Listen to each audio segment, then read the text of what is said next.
Ladies and gentlemen of the living and the dead, my name is Ariester, and I am your friendly neighbor, 𝍊🋼🍊 who fears all things horror. Happy Monday! Happy Monday! We're back! We're back, we're back, we're back! Welcome in, everyone! Welcome in! Hello, hello, hello! I hope everyone had a good Monday, or a Tuesday, depending on your time zone.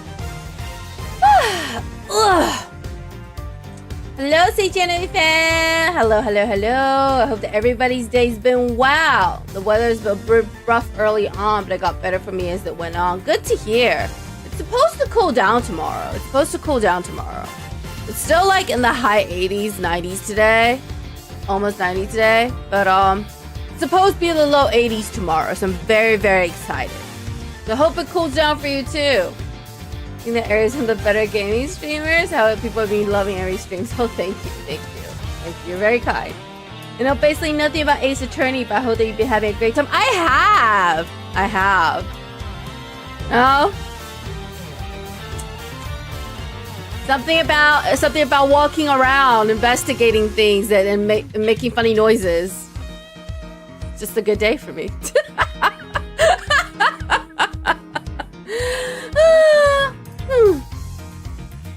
I know. What? Wednesday game on a Monday? I'm not gonna be here on Wednesday, guys. You understand, okay? Guild Wars have started in 𝍊🋼🍊 Fantasy, and I need a new skin. I'm gonna be very busy grinding, and I don't have time for streaming. And I can't exactly stream 𝍊🋼 because nothing really happens. It'll just be me continuing clicking auto for like 3 hours straight, which makes for which basically makes for nothing content. So I'm just gonna be watching a movie while I continuously auto through raid after raid after raid. So don't worry, you guys are not missing out on Wednesday. In fact, you're gonna be missing out on very repetitive, boring raid content on Wednesday. But that is why we're doing Ace Attorney today, because I won't be here on Wednesday, and I don't want to skip a week, because I will forget what happened. Because I already forgot most of it, and I don't want to forget more. But yes, that is what I will be doing on Wednesday, hence we're playing Ace Attorney today. It's how it goes. It's why we're here. Okay, so where are we? We solved the play murder, and we were bringing money to a ransom drop, and then we got knocked out, and we lost the money, and we lost the hostage, and the Interpol agent doesn't seem to like us very much, and has forbidden us from investigating, but we're doing it anyway because we're a rebel. And the butler is dead. The butler is dead. And now we're investigating the butler's murder. Because we're trying to exonerate a very kind young police officer. That's where we're at. Alright, quick recap. Now everyone knows what's going on. Including me.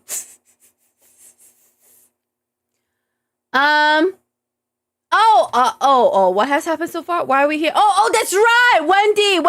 The pink badger! claims she has witnessed the murder, but her testimony doesn't line up with the recreation that Kay made. And Emma's here with her signs to aid us. Yes. So now we get to listen to Old Bag give another testimony. Yes. Yes, I remember now. I recall. See, this is why we can't go more than 2 weeks, man. If we don't play this week, by next week, I'm not going to even know where we are. I won't even know who died. All right. What Old Bag witnessed? Came to the stadium to take a short break. As I was resting, I happened to glance over and I saw 2 men facing each other in the area. Suddenly, there was a loud gunshot and the person who was shot fell to the ground. We've established this is not possible because there's no blood and she didn't see 2 men, she probably saw 2 badgers. It's a very terrifying experience, let me tell you, she says. Okay. Does it mean Miss Old Bag's testimony has a contradiction in it? Yes. Well done, Kay. Well done. You have a great start. I believe our best course of action is to compare with your recreation. Okay. Oh yeah, Kay's the little recreation thingy, but Blobby's called a little thief. That's right. I'm starting to remember now. This is what happens when you get old, guys. Let's see if we can pull more info from Miss Old Bag to put into the recreation. Okay. For that, we must first find the contradiction in her testimony. Alright, now for my favorite thing, pressing every single statement for the hell of it. She said she came to the stadium to take a short break. Let's ask her about her break. Did she eat a peanut butter jelly sandwich, or what did she do? I may not think it, but it's hard work keeping kids' dreams alive. Okay. She's basically talking about how painful it is to be in a animal suit all day.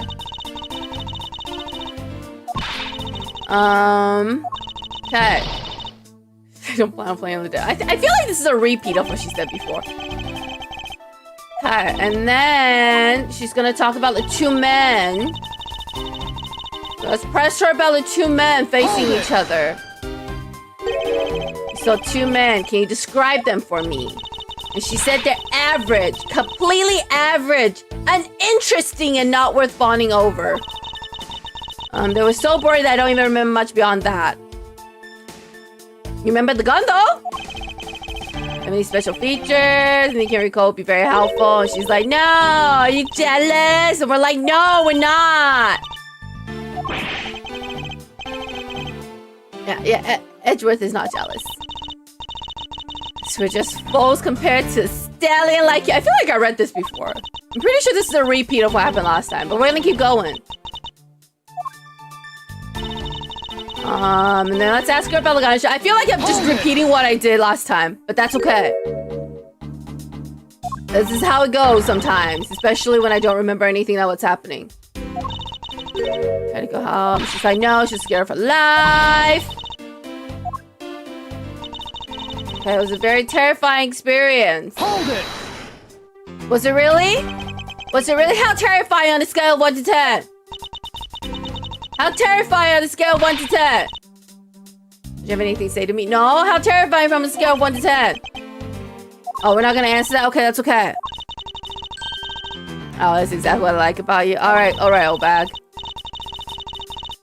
1 part unshakable and 1 part scary. I'm not a cocktail, okay?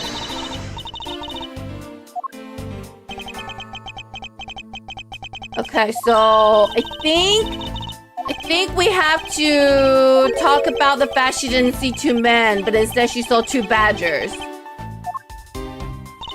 Okay, so let's present the 2 badgers.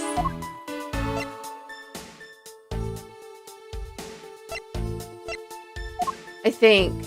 Hang on. Hold. I don't remember any of this. No, that's not it. No, that's the dead body. That's the pendant. Okay, we're gonna present the victim's costume and hope that I got it right. Oh, I did! He's doing a condescending shrug! 2 men, how did you know? the gender of the two people involved, seeing as how the victim was wearing a costume at the time. Go on, Wendy, go on! Furthermore, I have another matter I'd like to inquire about. Edgeworth, why do you use such big words? I'd very much like to know why you failed to mention the costume in your testimony. Oh no, we're hurting Wendy's feelings. Did you really witness the crime, Wendy? She's saying she really saw it. She saw it with her very own eyes. From a seat in the second tier. So from very, very far away. Wendy! Wendy! Yeah, didn't you say you saw it right in front of you earlier? That was, you know, I was using the phrase in the metaphorical sense. Okay. Now, witness still has a screw loose in the metaphorical sense. Just wonder if you're fans, though, Edgeworth. The cushy seats in the second tier are reserved for hotshot VIPs, which is exactly why I go there now and again to take a nap. How long was your nap? Can't see how you could have gotten a good look from there. It's so high up. Were you able to see even the victim's costume from way up there? Oh, she doesn't know she saw two people. Never mind, it's two blue people. Two very blue people. I couldn't see what they looked like because they were in the stage's shadow. More information. My eyesight isn't what it used to be, you know? Okay. Not like when I was young. Oh, I can't keep up with this. I can't keep up with this. I can't keep up with this. She's going off. I can't keep up with that. Let's return to our investigation. Okay, here we go.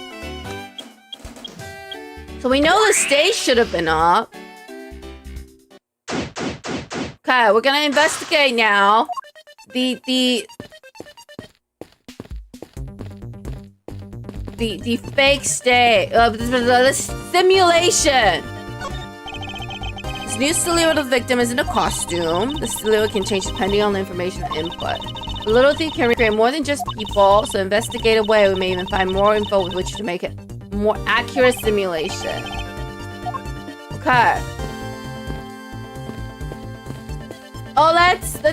Can we look at the footprints? No. Emma! Emma's so cute. Emma, talk to me about your footprints. Emma, talk to me about the footprints. Got a science I could be of service. Oh, Emma. What's the secret behind it? Oh, she's, I don't science. Oh.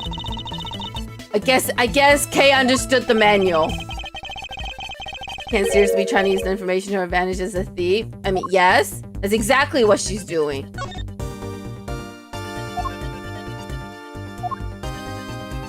Let's show everything to Emma. I don't think she's gonna have anything to say to us.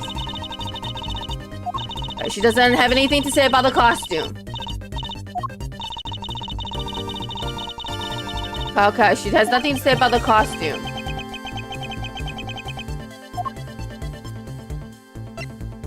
Is there anything to say about the mobile shop? No. Oh no, she talks a lot. She talks a lot. Let's ask her about the park. I can definitely see all of the attraction before the park closes. Oh, I see. She's using it for a personal purpose, but she's not gonna tell me anything. Let's ask her about the badgers. Seeing the blue badger brings back memory. Oh, that's right. That was her case. That was her case.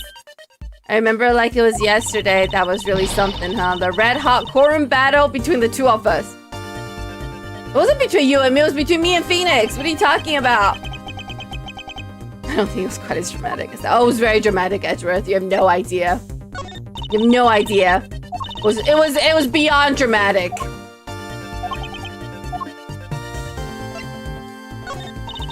Okay, she's not doing the badger photo rally. Okay. don't think she's gonna have anything to say about the stolen costume. She don't have anything about dead body. Okay. We got one more thing to present to her, then we're done. Okay, nothing. She got nothing else to say. And we can stop talking to Emma now. Thanks, Emma! Okay, what else should we investigate?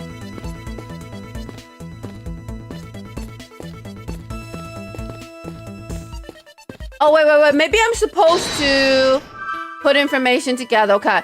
Stage was packed up on the shelf stage. Let's connect those. Maybe they'll bring us new information to use. That woman's testimony is to be believed. The murder occurred before the stage was broken down. Yes. Can you put that in? Thanks, Kay. Thanks, girl. Okay, so she's gonna update her info. Oh, that doesn't make sense. Oh, okay. I thought he was shot down up, but he was really shot.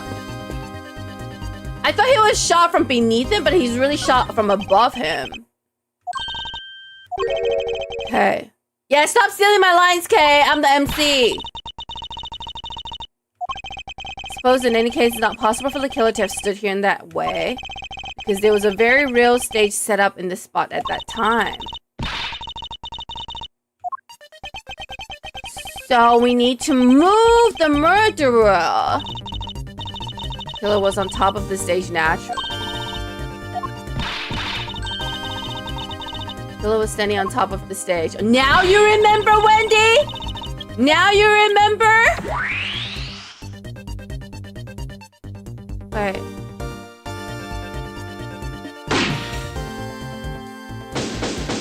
Okay, cool.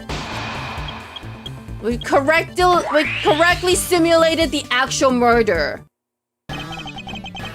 Oh no! The Interpol agent is here. What have you here? A bunch of hooligans running amok, I see. Hello? What you doing here, dude? Asian Lang, how nice of you to join us. And have you going around messing up my crime scenes. I discovered that the real scene of the murder is here at the stadium. Thanks. You're welcome? For what? Just trying to show my appreciation for all the time you saved me? Okay. Who knew that such a strange little toy could recreate a crime scene like that?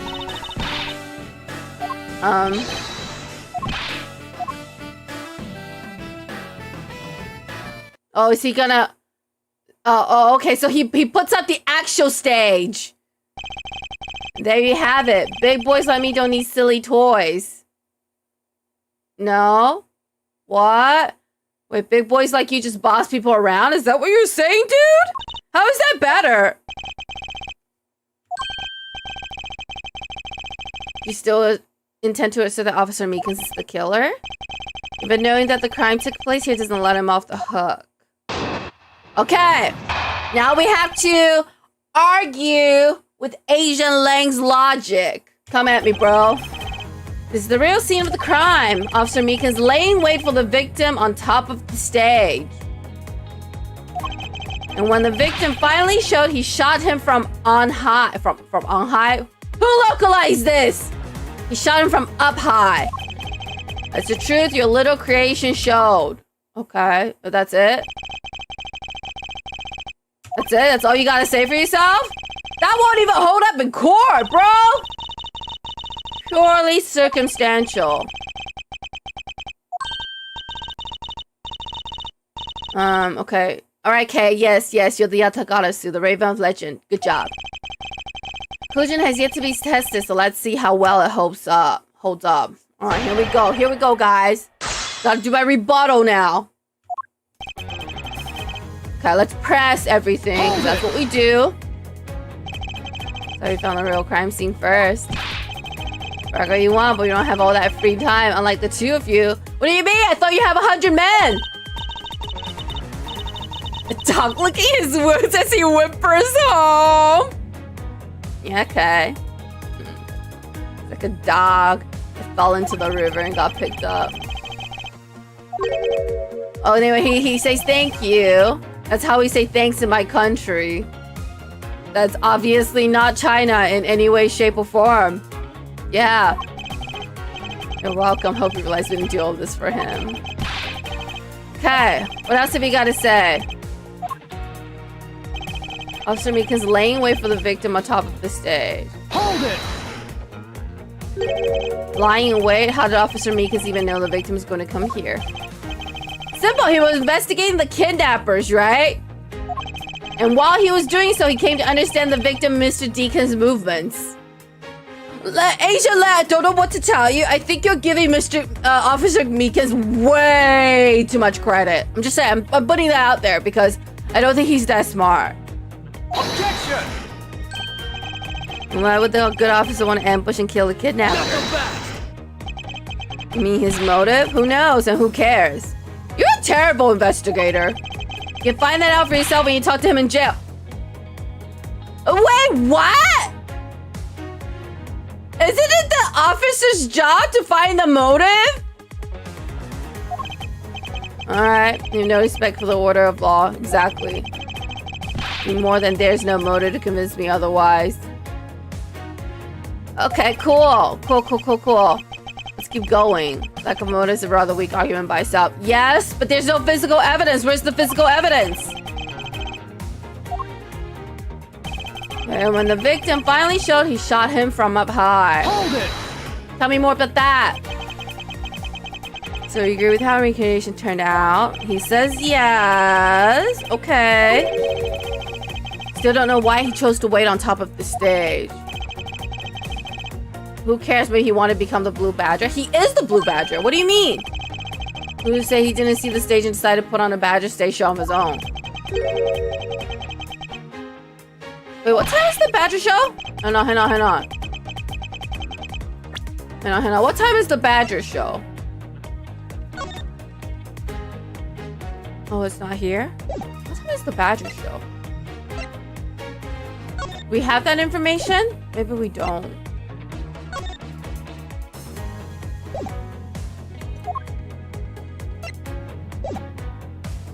Anyway, let's keep going. So on that stage and show the victim from on the ground below. That's the truth your little recreation showed. Okay. What time is the Badger show? You're the one who came up with this scenario. No, I came up with the scene. I didn't come up with the murderer suspect. Your last conclusions do not contradict with our recreation. And does that mean all went down just as he says? Not quite. I wonder if what we had recreated earlier was the whole truth. Hang on. That reminds me. Hold it! I don't think I was wrong about the trajectory of the bullet. Yeah, the bullet entered his abdomen and exited through his shoulder. So I wasn't wrong. The trajectory is still wrong in the recreation. He was shot from below. Okay, I see where we're going with this now. Okay, so I wasn't wrong. I thought I had misremembered or I was confused. Okay, so the murderer couldn't have been on top of the stage. So let's talk about that a bit more. Objection!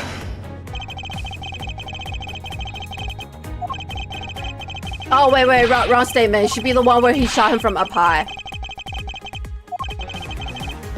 It's alright. My logic is right. I just need to find the right statement to present it at. Okay, here we go. Here's this one. When he shot him from up high, which is not the case. Objection! Condescending shrug! I'm terribly sorry, Asian Lang. I should have warned you that our recreation is incomplete. You cut in quite unexpectedly, after all. What's that supposed to mean? It means I wasn't done, and you interrupted me! You said that the victim was shot by the killer from up above, correct? I hate to break it to you, but that's not possible. Recall Mr. Deacon's body, specifically where the gunshot wound was located. Actually, I didn't get that good of a look. It's okay. Well, a bullet entered Mr. Deacon in his abdominal region and exited his right shoulder. Okay, so I was right. This is more consistent with an angled shot from beneath the victim. Yes, our recreation had the victim being shot at an angle from above. A clear contradiction. Discounting your own conclusions? No. I'm evolving my conclusion with evidence. Something you should try, Agent Lang. It's quite helpful once you've solved crimes. 1 point's the only flaw. This is a mistaken parameter in our recreation. The killer and victim's locations. Location of the killer and victim were wrong. I see what you're trying to say. I believe the killer and the victim were standing opposite to what we initially thought. It was the victim who was on top of the stage as he was being shot by the killer.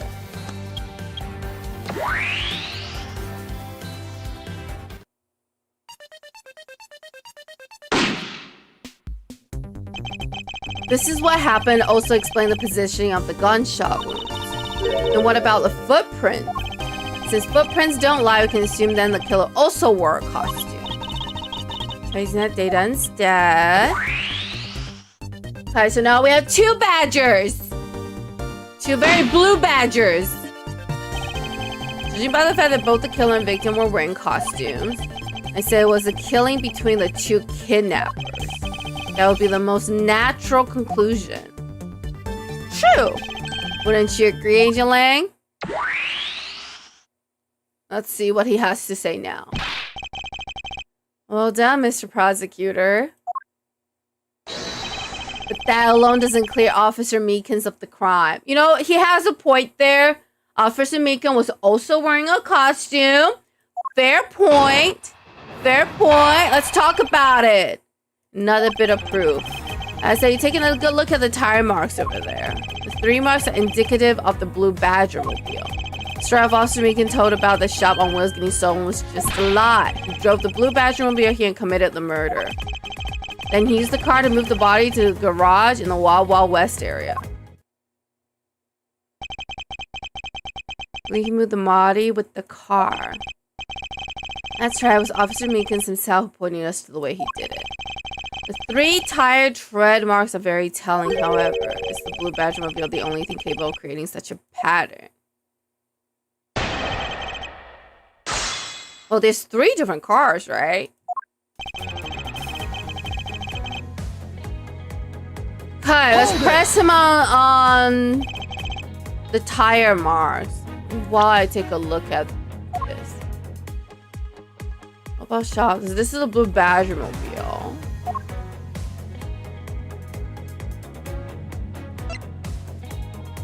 Okay. Talk about the tire marks. Once they're behind the stage. They were hidden up until now by the various pieces of stage equipment. So when they were made, it must have been made after the rain had begun to fall. Probably around the same time as when the killer's footprints were made. The tires on the blue Badger mobile probably got pretty muddy because of that. It's the blue Badger mobile because that's pretty obvious too. I don't know, man. Agent Lang, I don't see any mud on the car. I'm just saying. Just a quick observation. Anyway, let's press everything because I like to hear what he has to say before I what's the word I'm looking for? Before I destroy his argument. And the only thing in this part that could make those marks is that roving shop. Objection! You're forgetting that there are, in fact, 3 of them. Can't simply ignore the pink and the proto Badger mobiles. Of course, I didn't say it couldn't be either of the other 2, but I see no reason to drag them in just to complicate things. I see. Hello, Alford. How are you? Welcome in. I'm about to destroy Agent Lang's logic, but I'm gonna make him talk a lot first so he feels better about himself. Or if that was all a lie. No. Oh, you don't have any proof that that's a lie? Suppose it is a lie, explain a lot of things. Well, I could also suppose you're the killer and you're doing all of this to put this on Officer Mika's. It would also explain a lot of things. What kind of logic is that? Bro. Drove the Blue Badger mobile here and committed the murder. You still complain that the tire marks belong to the Blue Badger mobile? You must have arrived on scene after the ground had become wet with rain. Okay. He's very adamant. Use the car to move the body to the garage in the Wild Wild West area. Fine. Besides, the Blue Badger made the other ways to put him to move. But Agent Light doesn't like that argument.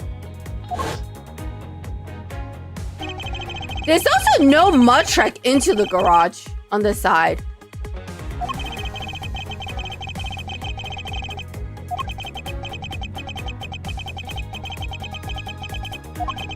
Is there some sort of problem in Agent Lang's statement with regard to the scene? Yes, absolutely. It's like the only thing that car was selling was death, not drains. Only what Agent Lang believes turns out to be true. The 3-tire tread marks are very telling. I don't think it's the Blue Badger mobile. Okay. Let's talk about how clean the tires are. Objection! I'm objecting! With a finger wag! Sorry, Agent Lang, but that's an impossible tale. Why is that? Those tire marks could not have been left by Officer Meekin's Blue Badger mobile. Why look at the car would have told you so. It's completely clean! There's no mud on the tire tread. Take that! You telling me he washed it? A good look at the tires and not a single dollop of mud to be found on it. This car had come to the backstage area and left those tire tracks, and the lack of mud on these tires stands out as very peculiar indeed. I'd explain the tire tracks? Got it. What about Miss Oldback's pink Badger mobile? Don't be ridiculous! I was sleeping the entire time in the second tier seat. I believe we can roll her out as someone related to the crime. However, there is yet one more roving store as I recall. Yes, the Proto Badger, the creepy AF Proto Badger. There was one more parking space inside the garage, and it proves the existence of a Proto Badger mobile. Agent Lang suggests you find this Proto Badger mobile post-haste. I want to say pronto to go with the Proto Badger mobile, but you know, you do you, Edgeworth. There must still be some sort of incriminating evidence on it. Agent Lang. Did you hear something? Huh? Oh, it's the hostage! Help me. Hello, Lance. WTF are you wearing, bro? Looks like we found our kidnapping victim. Where were you all this time? Wild West with kidnappers. This is the room next to the one I was held in. Ran away using underground and got lost. Kidnappers. The kidnappers escaped wearing costumes. Did you see the faces of your kidnappers? No, I didn't see their faces. But two, one was a woman. A woman? An important piece of testimony. Stop standing and get your cops on this already. I even let you guys have what the kids said just now considered a gift. Oh, what? Are you going to get out of my crime scene or am I going to have to get rough? Again? Nothing but a big blow. Oh no, Emma's mad. Let's go. Okay, Emma, let's go. I'm about to let you get away with that easily. Don't count on me to satisfy because I won't. Not for you. That's right, I won't either. You hear me, you young whippersnapper? Calm down. There's no need for all this hostility. Just want to take a statement from each of you. Not going to rough either of you. I would give you my word. Come now, fair maidens. What do you say? Will you cooperate? And then, of course, Wendy immediately succumbs. Passage of time is but a fleeting moment, and the lady's young forever. Oh, wow. Trying to outdo my edgy poo with your fancy smanchy sayings. Let's get this over with. So we're clear, I'm only interested in giving you my statement.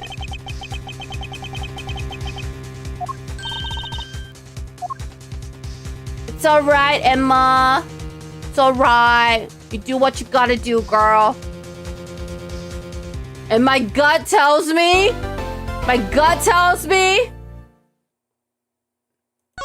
the victim was in on it. Too convenient. My gut tells me Lance was in on it. Alright, March 13th, 2:34 p.m. Wild Wild West area. We are back. Looks like we got the boot again. With Lance safe, the focus on the investigation will shift slowly onto the murder. Infighting between the kidnappers? Yes, and also the identity of the remaining kidnapper. Hello, sir! Tell me it's true. Tell me they really found my boy. Yes, we did. We found him early in the stadium. And my little Lance is unhurt? Yes. Not exactly the picture perfect how this life is not in danger. I'm going to hazard a guess. Lance is gonna say the kidnapper is this lovely lady here and the butler. But really, it was the butler and Lance. I'm just gonna put that out there. That's what I think. Because, you know, I watch a lot of crime shows and that's usually how it turns out. It's being questioned right now by Asian Lang. Well, Lance, it must have been so horrible for him. Locked up like, oh. What's her name? Lauren! Her name is Lauren. Alright, let's speak to them. Let's talk about your son. Can't thank you enough. You're welcome, Mr. Albano. It was nothing. I'm still in shock over what happened to Oliver. But I have to say, I'm relieved that Lance is alright. Well, that's right. I mustn't forget to pass this on to Lance as soon as the police are finished with him. A letter? Letter? The way Lance is being chased after by women reminds me of someone I know. I almost can't believe he received yet another love letter, you know? You take a look for yourself. Send a breach of confidential. Oh. Tenderland Loan Company! My dear Lance Amano, may I come see you again, your beloved Viola! I love Viola! We're gonna get to see Viola again. I'm so excited. Very small love letter. No, Edgeworth, he owes her money. You see, that's really weird. It's from a loan company tender lender. It looks more like a collection bill to me. That's because it is, Kay. That's because it is.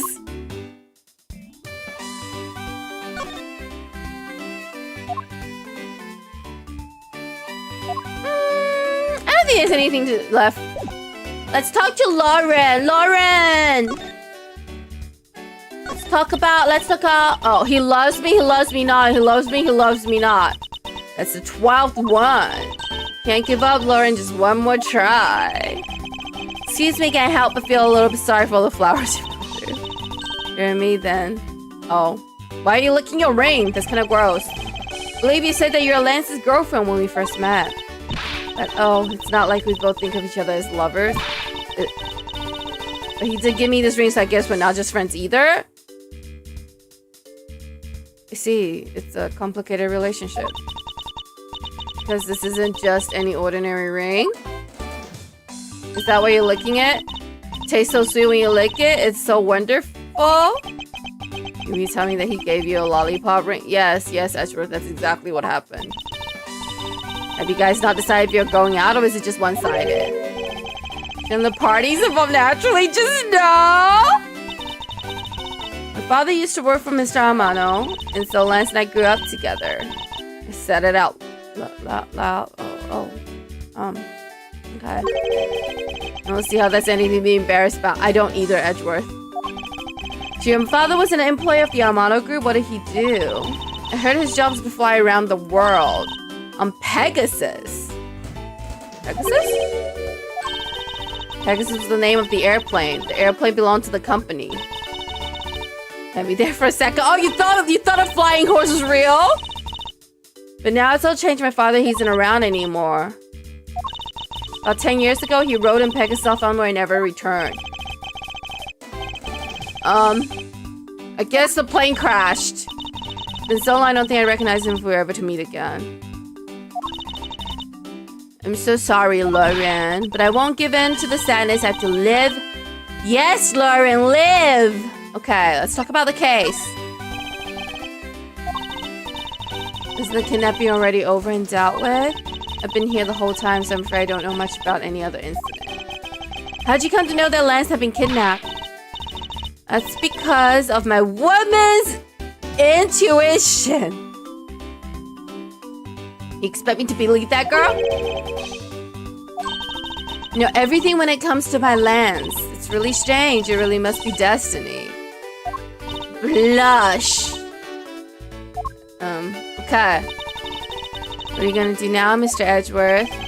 You already established that there's a good chance that the killer is the other kidnapper. It's my duty to figure out who this other person is. I believe there's one location that might hold a clue or two. Kidnapper's hideout. The obvious location's the kidnapper's hideout. We're still not allowed in, remember? Agent Lance's men should be done with this area. In that case, there's no harm asking the officer over there to let us in. Alright, let's try that. Let's try that, Edgeworth.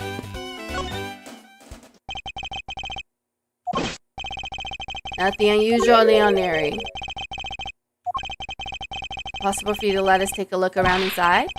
Sir, Roger, sir. Thank you. That was surprisingly hassle-free. You surrendered to Agent Land order you not to allow me in? That's true, sir, but Detective Gunshot asked me personally to let you in. I couldn't refuse a request from him. Oh, Gumshoe! I was asked to give this document to you, sir. Oh. Oliver Deacon. His real name is Colin Deveray. Dominant hand is right. 5'8", 123 pounds. That sounds unhealthy. Whereabouts unknown after his escape from Pen E Dent. Oh, is that supposed to be pendant? Broken down? Because it's supposed to be clever? Penny Dent prison. Stole a gun from a guard during his escape. We thought he might head for where his wife and sole daughter are, but despite our surveillance, he has yet to show up. That's the same name as the one on the back of the pendant. Here's that Colin Deveray was his real name. He's convicted in the case 10 years ago and sent to prison. Apparently, he broke out of jail and then just vanished. He must have become Oliver Deacon to cover up the fact that he was an escaped felon. Colin Deveray dossier data jotted down in my organizer. Not sure what's going on anymore. Linking the victim's past in this current case. Police documents are rather detailed. I should take the time to give them a thorough read eventually. Let's focus on one thing at a time, starting with the kidnapper's hideout. Okay. Think you should try remembering things first? Now then, if you could please unlock the door, officer. Well, it's locked up until a little while ago, but since then the door's been wide open, sir. The door was locked down tight when they went to check out the room, so they got about 10 officers to help out and break the door down. I see, so it's just broken. Get Agent Lens leftovers. Let's see what we find. Here we go. March 13, 2:55 p.m. Kidnapper's hideout. This is where the kidnappers planned their foul deed. Well, you were tied up for a while in the room next door. Okay. There might still be some clues left in this room. Trying to find out what we can off the other kidnappers' identity. Okay, so let's take a look at this dossier. Oh, everything I read is all there is. Okay, got it. Okay, what's this? There's a trapdoor in this room too. It's not a trapdoor, it's an entrance to an underground passage. The door leading to the outside world was locked, so Lance must have escaped his prison through here.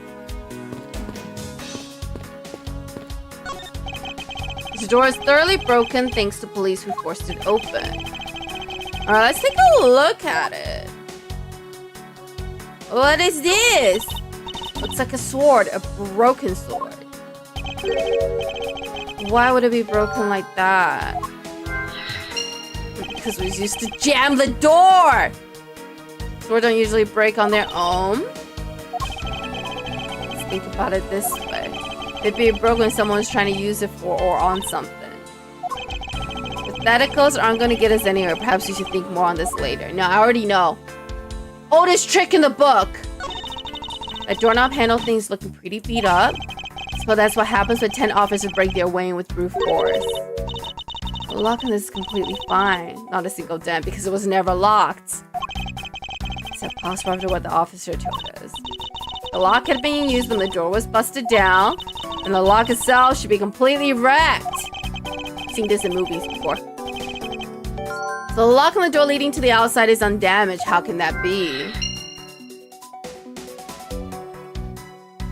There's some barrels, but I don't think there's anything useful inside. If these were real, what would you put in them?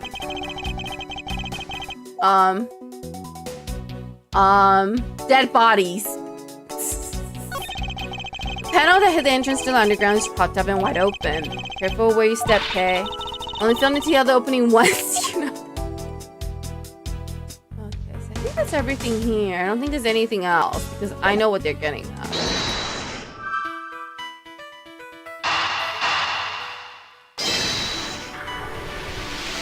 I know where they're getting at because I watch movies.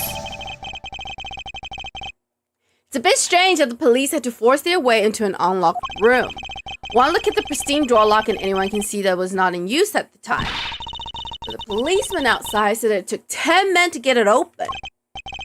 The door that was locked tight despite it being not locked at all. It can only be because of this.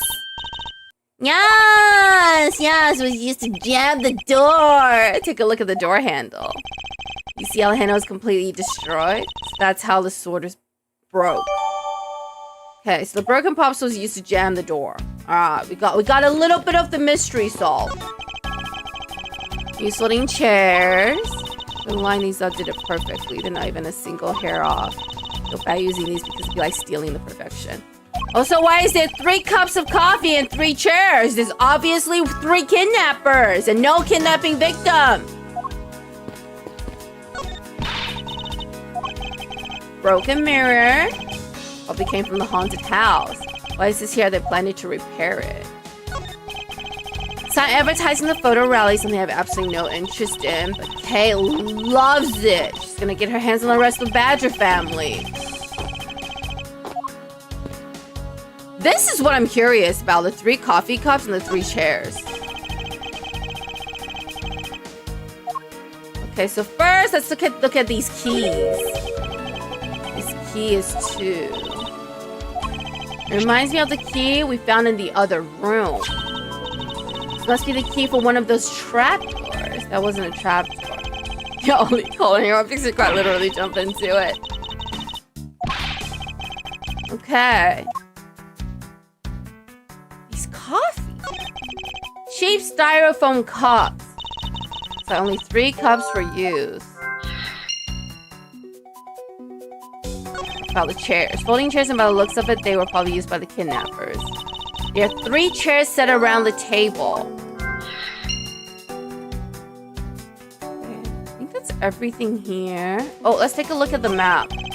Poster of Gatewaterland is stuck on this wall. Intrigue, fun, prestige. Gatewaterland has it all, and it's waiting for you. It's not especially catchy, is it? No, it's long. It's long AF. I think we've seen everything here. Just to be safe, we'll sweep it real quick. Make sure we got all the evidence.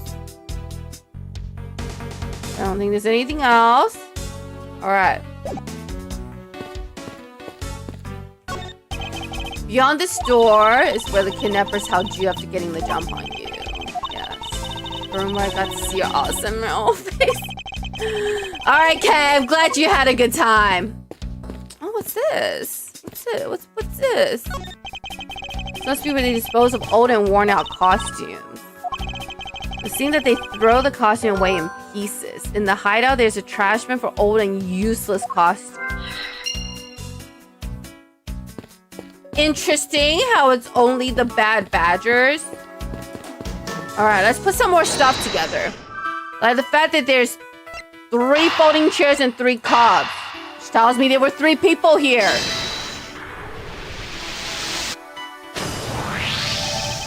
The common denominator between the cups and folding chairs is the number 3. Speaking of which, the number of missing costumes is also 3. But I thought there were only 2 kidnappers.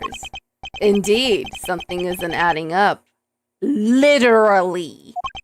Is it possible there's a 3rd kidnapper that Lance didn't see? I thought that we might uncover the true identity of the kidnappers, but instead we've only uncovered more questions that needs to be answered. Huh? Well, Well, Mr. Ashworth, am I correct? What are you doing suddenly popping out of the secret entrance like that? This is an underground passage used by staff members, sir. We badgers also make use of it in our duties. Yeah, can you come out there and we'll talk? You know, it's a little creepy like this. Oh, I beg your pardon, miss.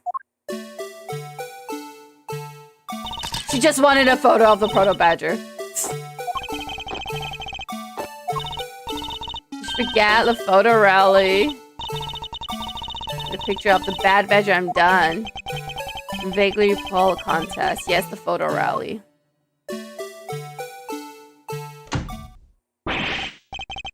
It's gone, but where did it go? Huh? What's wrong? The bad badger costume is missing, sir. Is that all? Well, it's missing because the kidnappers stole it. Heard about how they were stolen, but they said that only 3 of the costumes have been taken. He's saying that more than 3 of them are gone? Mr. Proto Badger, please tell me a little bit more about these costumes you use. I'm not gonna do the fake Mickey Mouse voice anymore because now he's no longer in character. What did you mean by a bad badger costume is missing? Just what I said, sir. We are 1 bad badger short. Counting the spares, we have 2 of each costume on hand at all times. Because one of them is walking around in the park. The other should be in that room. Actually, both of them should be in that room. Oh, what do you mean? Normally, we don't use the bad badger costumes. In fact, we only use them during a certain event at a set time each day. It's the stage show where the bad badgers wreaks havoc around the park. And the other badgers must work together to apprehend him. I'm speechless that such a show exists. Ashworth, you watch Steel Samurai. I don't think you'll want to judge. Let's just try and explain this to you the only way we use that costume. And doesn't that make it near impossible to take a picture of the bad badger? Personally, I can't believe that it's this close to showtime there's no costume. What am I to do, sir? All this basically means is that the kidnappers stole 4 costumes in total. Yeah, 4 kidnappers? No, I don't think that's very likely. Recall the costumes for a minute. What proves that a 4th kidnapper does not exist? The pink badger. Take that! If you had 4 people and you had wanted to steal a 4th costume, wouldn't you naturally go for the full set and steal a pink badger costume instead? Exactly. And yet the kidnappers decided to steal another bad badger. I believe the culprits needed 2 bad badger costumes, but the question is why?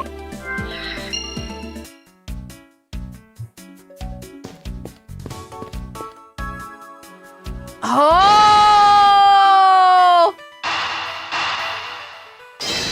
The gun is missing. A second bad badger costume. I believe it may be closer at hand than we think. The costume in the trash. Wouldn't you say that it's wearing some very telltale pants? Let's get it out and take a look. So I suspect it's a bad badger costume. Minus the head, which is the other room. Okay, let's talk about the fact. Its hand is hurt. It looks more like something was ripped off of it. Why does Bad Badger's costume's right hand is torn up like that? It's a flash one from a fight with the blue badger. No, it's supposed to be holding a gun. I somehow doubt that even real badger has blood is that. Okay. It's supposed somehow connected.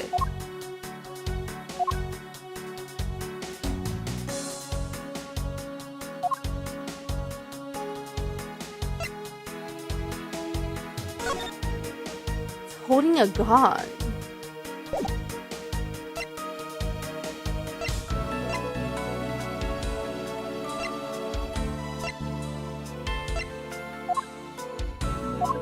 Let's talk about this. Eureka! I believe what we have here is an inconsistency. Look carefully. Our costume is not holding something in its right hand that it should be. The gun! Precisely. The Bad Badger was designed to always hold a gun in his right hand.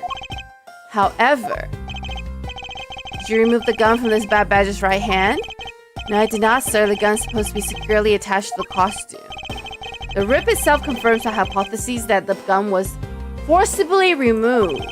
Mr. Proto Badger, the gun is, of course, not a functioning weapon, correct? Absolutely not, sir. It's just a model gun. However, it can fire blanks. We need to use them for the stage show. Seems that our kidnappers also had a need for a model gun, my dear costume friend.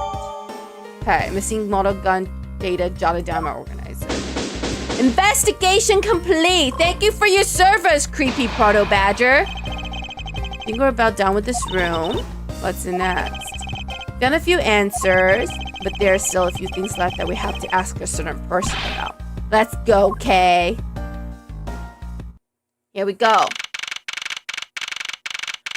March 13th, 3:34 p.m. Wild Wild West area. Mr. Edgeworth, hello, Gumshoe. What's up? Gotta hurry, sir. Come on. What is it, detective? They found a blue badger costume down in front of the main gate, sir. Is that what one of the kidnappers was wearing? Bingo. That's why you've got to come to the main gate with me right now. If we hurry, we still might be able to get there before Wolf Boy does. All right, let's go. Let's go, let's go, let's go. I'm making so much progress.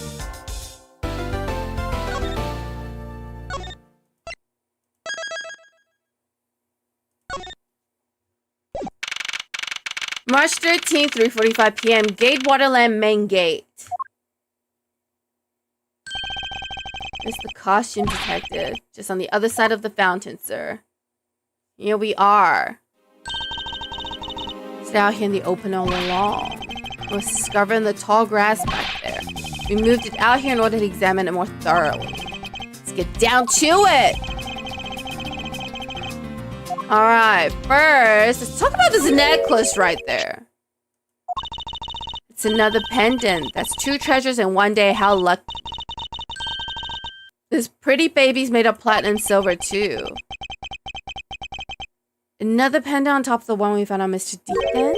Is it possible that these two are connected? Oh, Agent Lang is here. Hands off, Mr. Prosecutor. You know how to cross the line, don't you? Pendant. This is a very decisive piece of evidence. Here's the horse. And then those are the wings. So they combine to make a Pegasus. Got it. How can you tell? Look here and read off what you see. Lauren. It's a name that's engraved on this. Oh, I see. The butler is Lauren's papa that escaped from prison.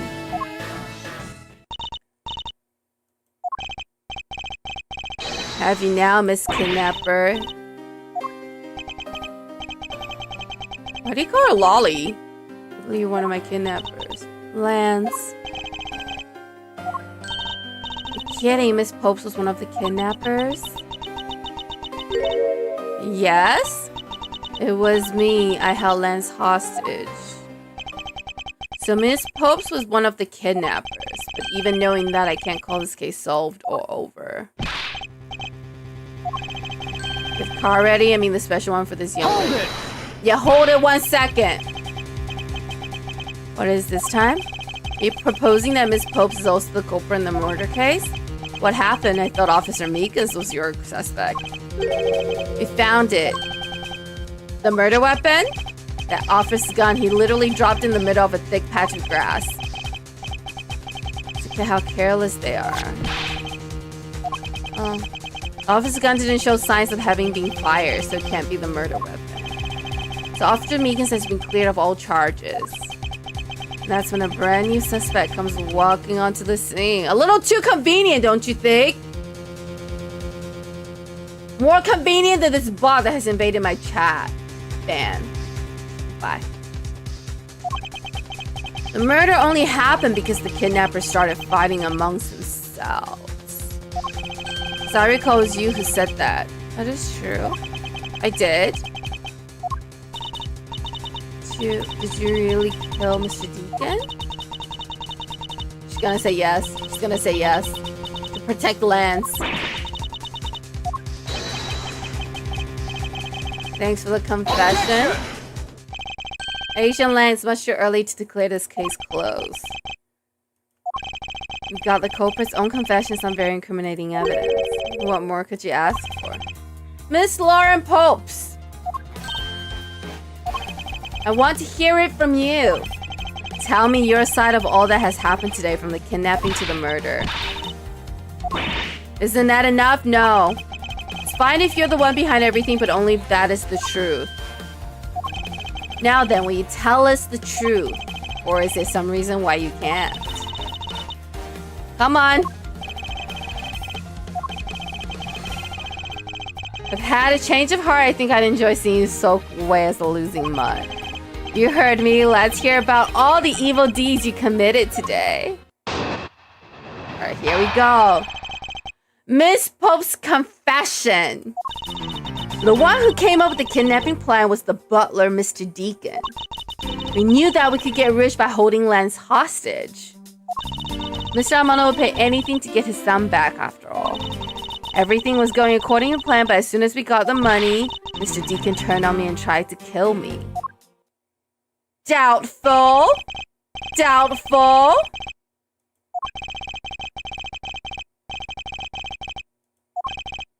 Miss Pauls, is what you said really the truth? It is. That is the truth, certainly isn't the whole truth. Because there's something that seems a bit too improbable in her confession. Alright, here we go. You know what the kidnapping plan was the butler, Mr. Deacon? Hold it! How well do you know the victim? I've spoken with him only a few times at Lance's house. If they only met a few times, I want to see how they could have trusted each other. If you hardly ever talk, then how could he trust you not to steal his plans? It's completely irrelevant. He was planning to betray her from the very beginning, which is why he chose someone he wasn't especially close to. Okay, that's not a... Okay, I see where you're going with that. I see where you're going with that. It's not an impossibility, but I think he's her dad, so I don't think he's gonna kill her.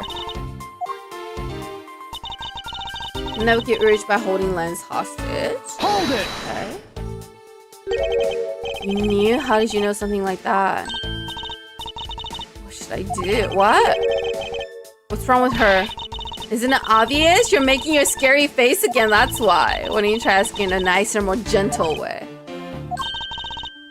Oh. Oh no, never mind. You always fall for a stern looking like that's why you always be unhappy. Or maybe that's it. She's being bewitched by your icy glare. Alright, let's keep going. No, we'll pay anything to get some back. Let's talk a little bit about that. Why did you believe that? Anyone who knows Mr. Amano would think the same. Villain's the oldest man's greatest treasure. No, I'm pretty sure it's money. Well, he would be to a doting father like Mr. Amano. I always figured that was it too, and I was always envious of Lance of it. Because your dad's gone. I got this pendant from my father, and I believe that as long as I have this, I'll find my father again someday. He'll welcome me into his arms riding on the back of a Pegasus. A pendant must truly believe it to be the wings of Pegasus. It was going according to plan, but as soon as we got the money... Hold it! Am I telling us a little bit about the plan itself? First, we capture Lance. How did you do that? Well, Mr. Deacon did on his own, so I don't quite know. I see. So you don't know. Somehow Mr. Deacon was able to contain him. All we had to do after that was wait for the ransom to be paid. Mr. Deacon turned on me and tried to kill me. Hold it! What do you think he did? I have no idea, but maybe he had planned on doing so from the very beginning. I don't think she knows. Should I raise an objection? Yes. I don't think what you just claimed is all that likely. I don't think Mr. Deacon would have been capable of killing you. Why? With total strangers? It's not uncommon for people to kill each other over money. I think he's your dad. I suppose you really are clueless, aren't you? What do you mean? You never knew what your role in the kidnapping was, nor do you know who you really are. But I do, and I can show you with this piece of evidence. This proves that Mr. Deacon wouldn't have been able to bring himself to kill Miss Pops. Take that! Are you showing this to me? What about the pendant? This horse pendant, along with this piece of evidence, shows who you really are. The wings. Take that! These two pendants resemble each other, wouldn't you agree? Yeah, the same color and they made of the same material. I believe that these two pendants are actually one. Shall we give it a try? It's a Pegasus! Why does my pendant match up Mr. Deacon's? You're a smart lady. I'm sure you can imagine why that might be. That can't be! So to make a set, it's just another trinket. It's not as though this changes anything. You lack imagination, Agent Lang. Very well, I'll show you with this evidence. It's the piece of evidence that gives meaning to the Pegasus pendant. Where's the dossier? Here we go. Take that! Oliver Deacon was just an alias for this man. His real name was Colin 𝍊🋼, the name that is etched on the horse's pendant. I suppose he had to hide the fact that he was a felon somehow in order to live, and it makes sense given what is written in Mr. 𝍊🋼's dossier. But what I really wanted to point out was this. The daughter. Take that! Mr. 𝍊🋼 had one daughter, and her name is Lauren Popes. It's a lie, the person was not my father. He couldn't come out and tell you he was your father because he was in hiding. I believe he was trying to secretly watch over you. Do you still believe that a man like that could kill a daughter he was separated from? Or even that such a man would allow his daughter to get involved in a kidnapping plot? Alright, Agent Lang. What's going on? You're good at making things up in your head and citing this truth. What are you trying to say? Your thinking is much too innocent. After all, I've thought of another possibility. Is that so? Well, let's hear it. Alright, let's see what Agent Lang has to say. I'll grant you that the two of them are father and daughter. But isn't it possible that they both knew that fact? It's no coincidence that their reunited pair became involved in the house of Amano, and the two of them made good use of their meetings to plan this little kidnapping. Wouldn't you say my scenario is perfectly probable as well? This version of how things might have been. You don't have any proof that they didn't know of their true relationship, right? And you say that the two of them committed the kidnapping together? It's one really rotten family. Is that really what happened? I better take a long, hard look at the evidence. Okay. Hold it! Precisely, and what father would ever willingly kill his daughter? Agent Lang is not accepting that, and he has a point. Yeah, being related by blood sometimes prove nothing. I agree. It's a possibility they both knew that fact. Hold it. Okay, so I don't think only the victim knew. I think the girl realized this. Wow, they both knew who the other person was, but had to pretend that they didn't. Because he was on the lam? You got it. The victim couldn't exactly go around flaunting who he was. Furthermore, it was no coincidence that the reunited pair became involved in the House of Amano. Hold it. Hello, Crinty what's up? Kevin. Oh, that's right. I would keep forgetting you named the cat Kevin. Kevin says hi. Kevin is, I don't know if the Kevin is the cat's name. One day the cat will tell me. How are you? I'm trying to prove Agent Lang wrong once again. So Butler and one is the friend of the son, you mean? Probably thought that was their best shot. Okay, is that what you honestly believe? You sure about that, Agent Lang? You have to make good use of their meetings to plan this little... Hold it! Meeting. You mean how they plotted to commit this crime as blood relatives? You think of a better partner? They're certainly a clever pair. Chillin'? How's school? How's school? I hope it's going well. Well, and girlfriend, no one would ever suspect that they were, in fact, family. From the very beginning, they painstakingly practiced those roles well. Normally, I would agree with you, but I'm pretty sure the son is in on it. Hold it! I believe it being a bit too overconfident for someone with no evidence. I don't see you presenting any evidence to the contrary. That evidence was stuck in a stalemate. Agent Lang isn't wrong. His theory is certainly a probable one. Let's see. Is Agent Lang's line of logic factually correct? Was the crime really committed by the two of them, by his father, daughter? Oh! No way he's getting out with this. Where is it?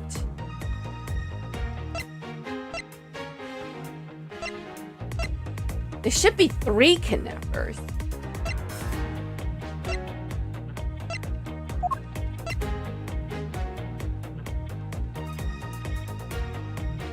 Okay, so maybe we'll talk about the costumes. Trying to do better? Good luck. Good luck. I'm sure you will do great in college. The category of the title is still Persona 3 Reload? Wait, I thought I updated it. I didn't? Oh wow, it's too late. It says it's updated on my end. You know what, let's do it again. Alright, maybe that worked this time. It's alright, this could be Persona.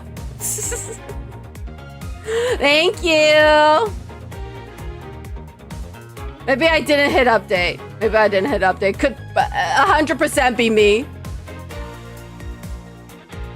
It worked out. Yippee! Okay, so let's talk about if they make good use. Okay. I think I'm going to do this here. I don't know if this is right. Oh, I did good. Condescending finger wag. This kidnapping wasn't planned by just 2 people alone. And what kind of proof do you have of that? Quite simply, there were 3 kidnappers. Yes, 3, Agent Lang. 4 costumes were stolen from Wild Wild West area's back room. We found one of them in the kidnapper's hideout, but as for the other 3, we can assume they were being worn by 3 different people. We also found a set of 3 cups and 3 folding chairs that were used in the hideout. It all clearly pointed to a 3-man group, and I believe this 3rd person is the real mastermind behind the kidnapping.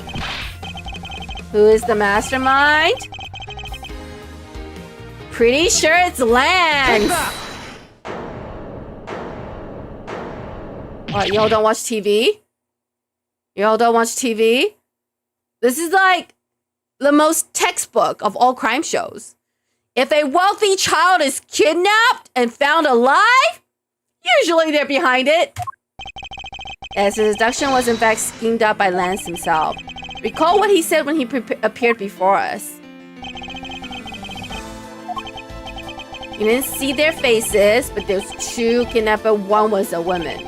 However, there were 3 kidnappers, which is in direct contradiction to what he said. You know, only saw 2 people? This guy was being held hostage. It's possible he couldn't see all 3 of them. About when you were being held, I had my doubts about what happened then. Lance, would you mind telling us what happened while you were being held captive? I don't really remember much anymore. But if I don't tell you at least something, you won't believe me at all, will you? Lance, trust me. You're looking guilty AF right now. Especially since I know you owe money to the beautiful Viola. It's fine. Oh no, Viola. Anyway, I love her. She's so cool. I was kidnapped yesterday morning. They had me shut in that room blindfolded the entire time. But the kidnapper suddenly disappears around the time I heard rain falling outside. My hands were cupped, but it was a stroke of love that left me alone. I made my escape and ran away from that room as fast as I could. Okay. Through the underground passageway, I presume. Sorry, I really didn't want to recall that horrible ordeal, but... Now you believe me, right? No, I think you sus AF. How can you not? Because you sus AF, bro! I'll have you know, Agent Lamb, prosecutors' eyes are for discerning the truth. And should they be interpreted to be cruel at times, then so be it. There's a sticking point in Lance's testimony. Let's see what he offers up when I push a little. Alright! Time to press! Alright. Hold it! Tell me more about yesterday morning. When you were abducted in a little bit more detail? It was a strange morning. I felt like I was right in the middle of a great calm. Yeah, where were you when you experienced this calm? Our family garden, of course. Where else could it have been? The emptiness that is your head? Is Pal's more of a princess than a prince? Nah, man, he's more of a brat than a prince. I was out taking a walk to shake off the morning blah. Morning blah? Then out of the blue, someone behind clamps a hand over my mouth. You didn't see your attacker?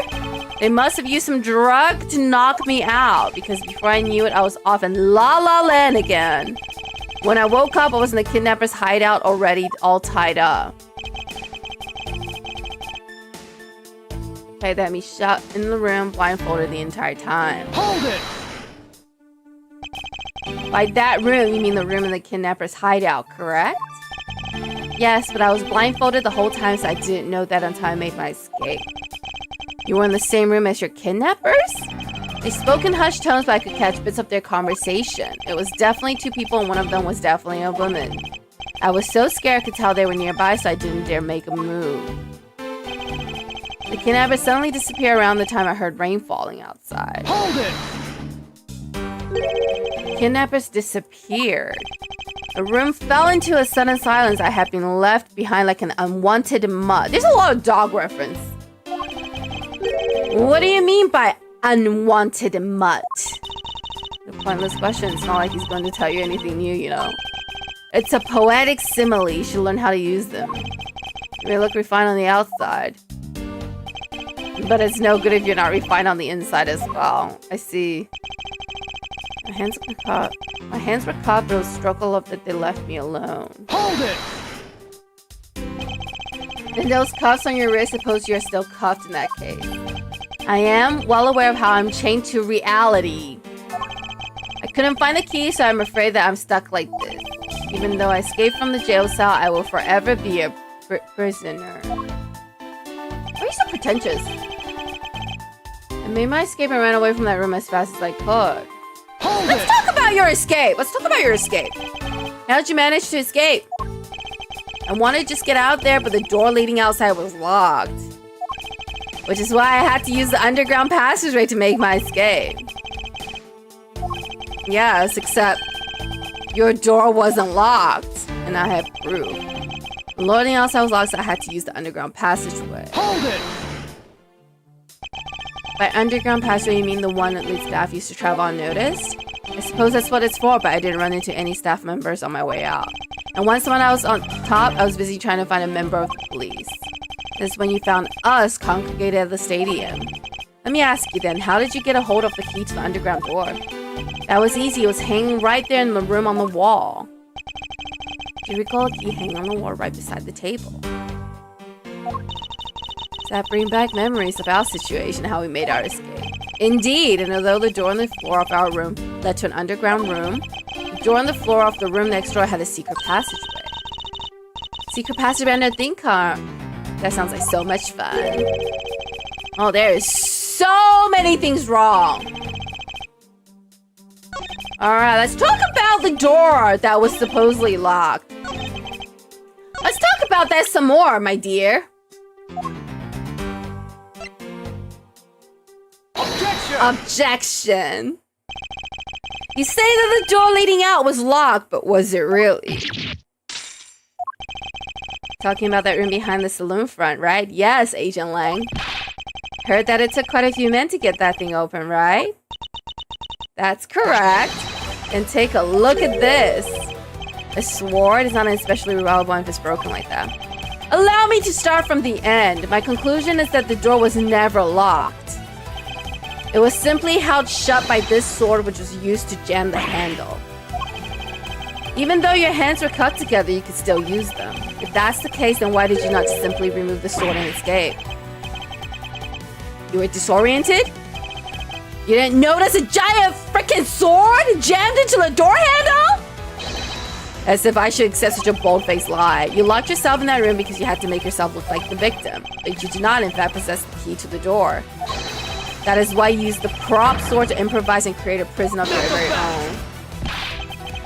Making this guy out to be one of the kidnappers for some time now. That's because Agent Lang, he is!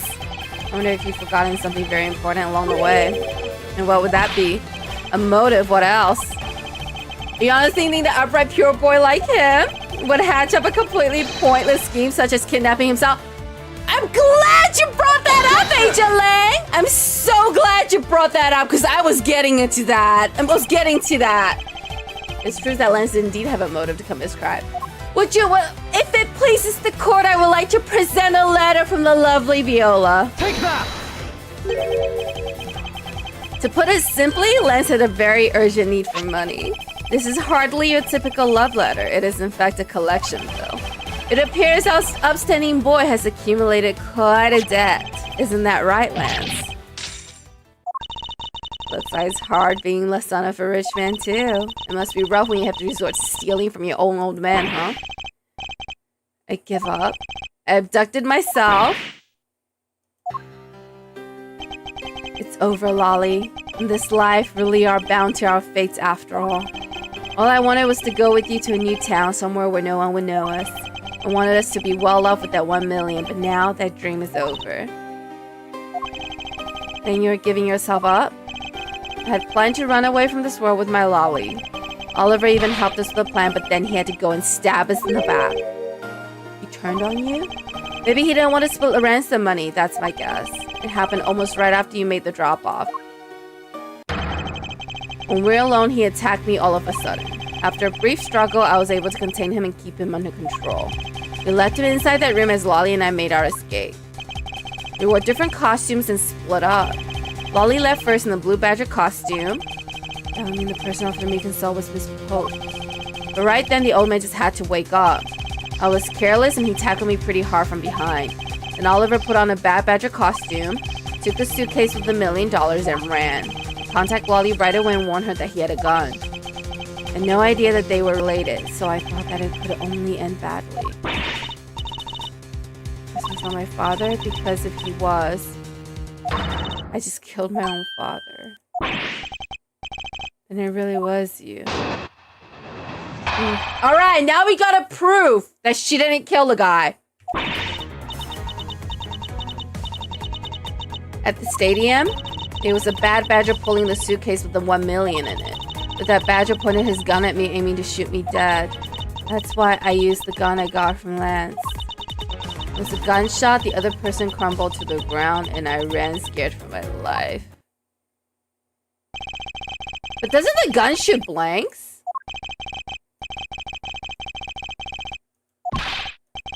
Only I could have protected you.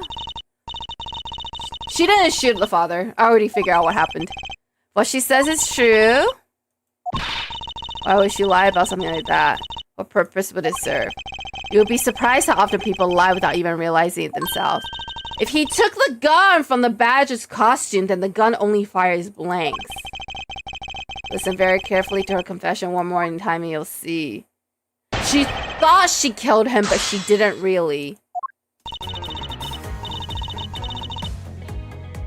Okay. I think I know the answer, but I'm gonna press just a little bit so I know which statement I'm supposed to contradict. It's alright. It's alright. Just tell us what happened. Leave it to us to search out the truth. So at the stadium, there was a bad badger pulling the suitcase with the 1 million on it. Alright, tell me more about that. That was the ransom money, wasn't it? That's how I was able to identify Mr. Deacon almost immediately. It was all thanks to what Lance told me. And what did he tell you? He called on me on my cell phone and told me that Mr. Deacon had betrayed us and had run off with the ransom money. And about how he had a gun. That badger pointed his gun at me, aiming to shoot me dead. Hold it! You're able to clearly see the gun. Yes, I got a very good look at it while it was pointed at me. I was trying to shoot me. Really thought I would shoot his own daughter? I don't know. I don't want to believe it myself. Don't worry. He did it. Okay, I'm about to die, I thought. Alright, let's continue.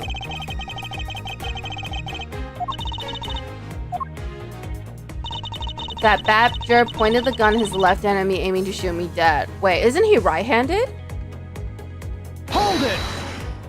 You sure it's your left hand? I'm about to die, I thought.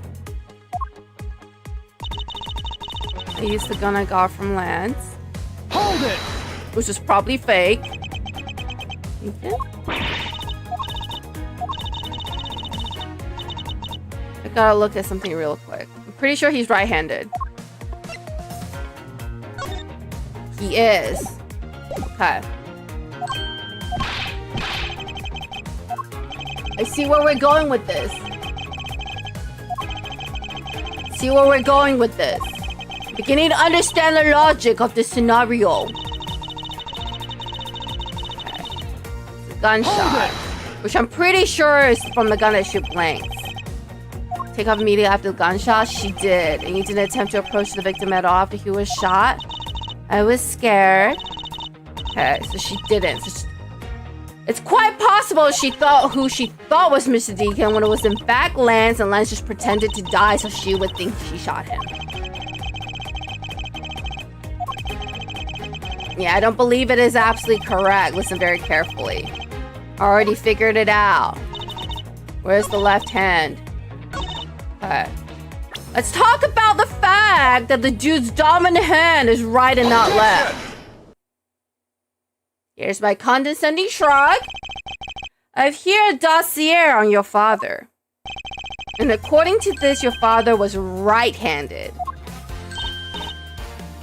Exactly. The person pointing a gun at you from atop the stage was not Mr. Deacon. Hold on there, Mr. Prosecutor. I think you need to take a refresher for us. The Bad Badger has a model gun attached to his right hand, which is why the only hand he could have held the real gun was with his left. Isn't it possible that it went down like that? Agent Lang, were you paying attention to what Miss Popes was saying? Then again, I suppose I can't expect someone who has never set foot in court to catch it! Miss Popes told us earlier. There was a Bad Badger pulling the suitcase with the 1 million in it. According to you, the Bad Badger had the gun in his left hand, which would mean that he was pulling the suitcase with his right hand. Is that correct? Yes, exactly. I'm sure it was the Bad Badger had those huge sunglasses on his face. If that's the case, even I can see there's a huge contradiction. As Miss Popes claims to have seen the Bad Badger, and yet the Bad Badger had both of his hands full. Those two pieces of information contradict each other, so one must be wrong. Except both are correct. It was wearing the head of the Bad Badger, but his pants were in the Bad Badger. They're both correct. Also, just leave us with an irresolvable contradiction. No. This Pope's entire statement rests on the fact that she saw his sunglasses and beard. But what if that Bad Badger wasn't wearing pants on his lower half? This proved that there was a way for the Bad Badger to freely use both his hands.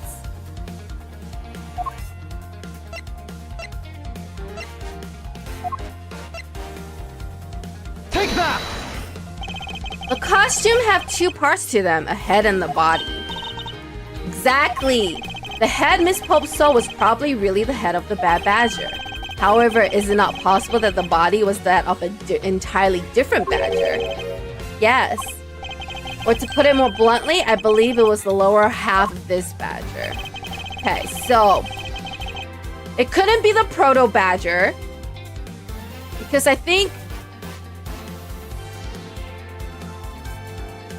the proto badgers is a different color body. Can't be the pink badger because it'll be too obvious. But wasn't she wearing the blue badger? So it would have been the proto badger. Because it would have been obvious it was the blue badger. He had a belt and she was also wearing the blue badger.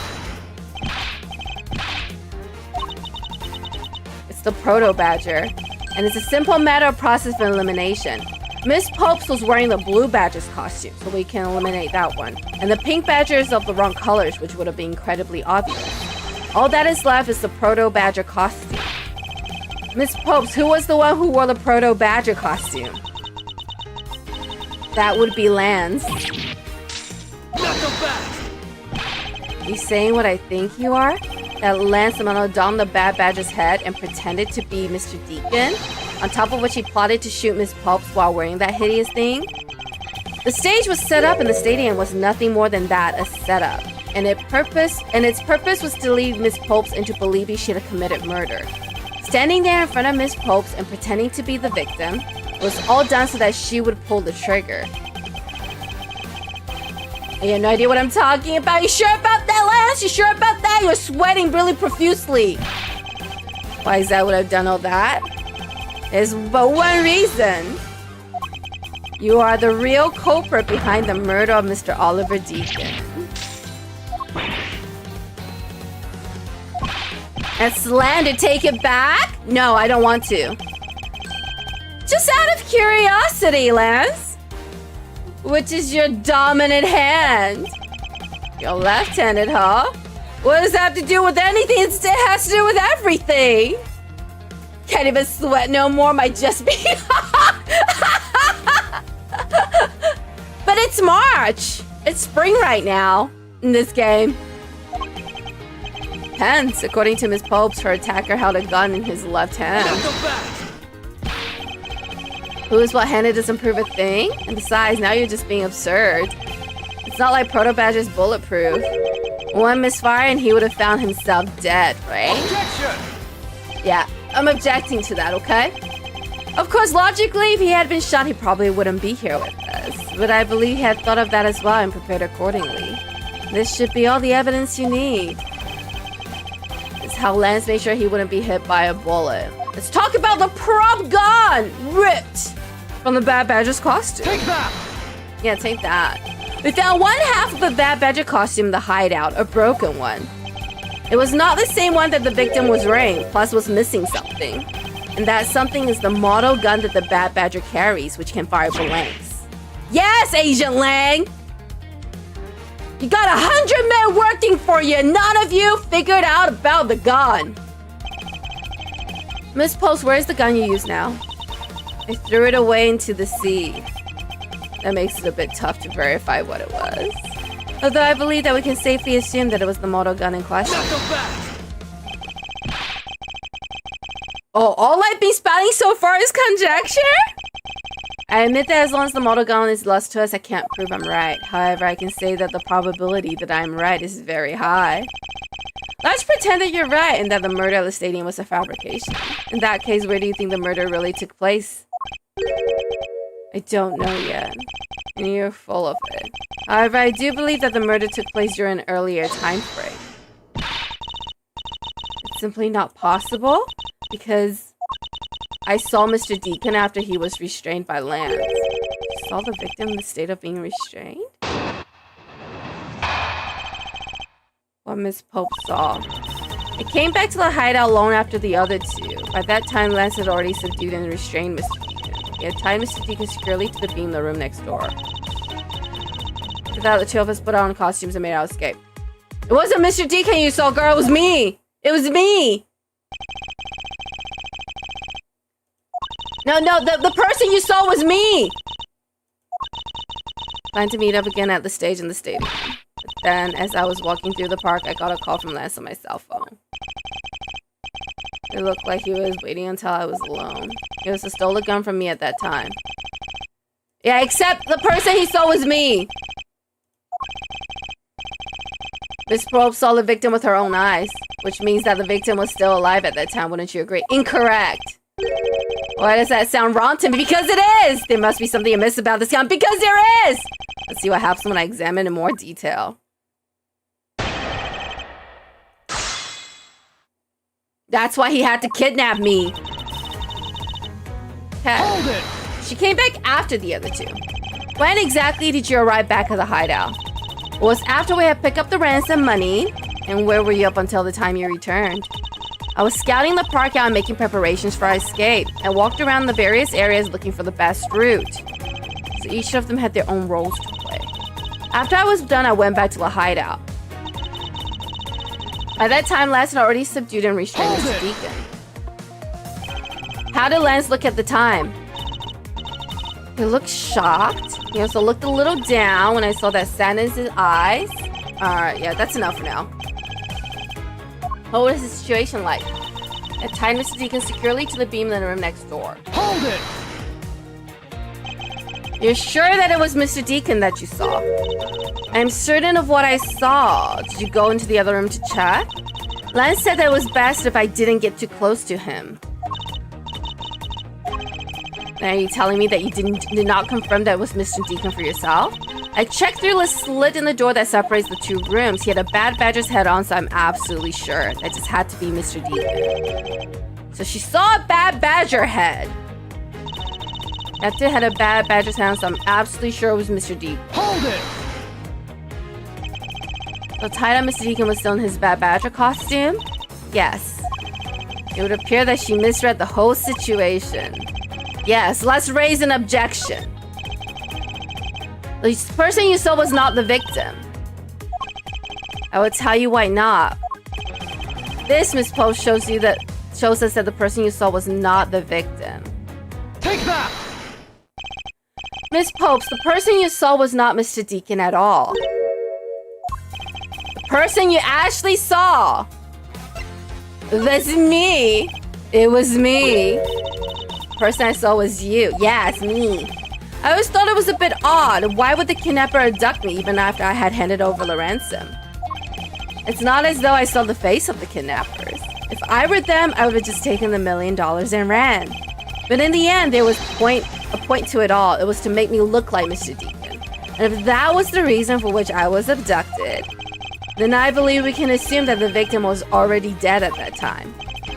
Well, Lance, am I right?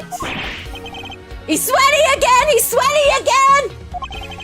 You showed Miss Pops a person, namely me, with a bad badger's head on, and then made your costume escape together. Or so you pretended. You pretended. Exactly that. I believe Lance watched you escape and then doubled back to the hideout. Probably to come and remove the bad badger head from my unconscious self. And to create his fake prison with the prop sword, he then escaped via the passageway. What is it, Angel Lang? What is it? Heard a lot come out of you, but I've yet to see shred of evidence. The victim's betrayal and his subsequent detainment. All of that could have happened while you were out cold. I was out for quite some time? Even if that were the case, Miss Pulse would have still seen me tied to that beam. I was scared, so I didn't go to the room next door, so I really had no idea if you were in there or not. It would seem that you can't prove a thing.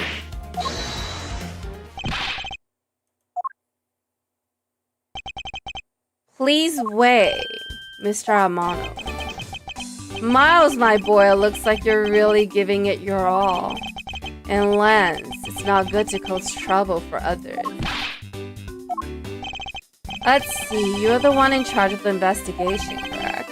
That's right. Sorry that my son has been nothing but trouble. This probably won't make up for anything, but I have some evidence for you.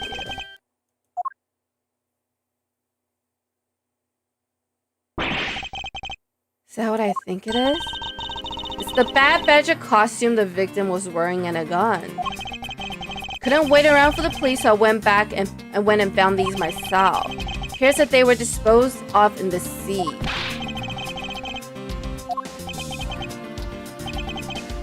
Oh, there's glass inside.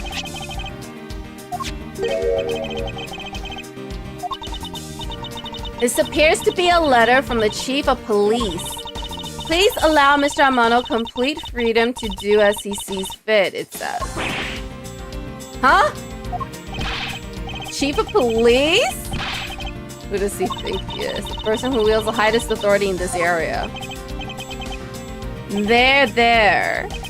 Now, there is no need to be so upset.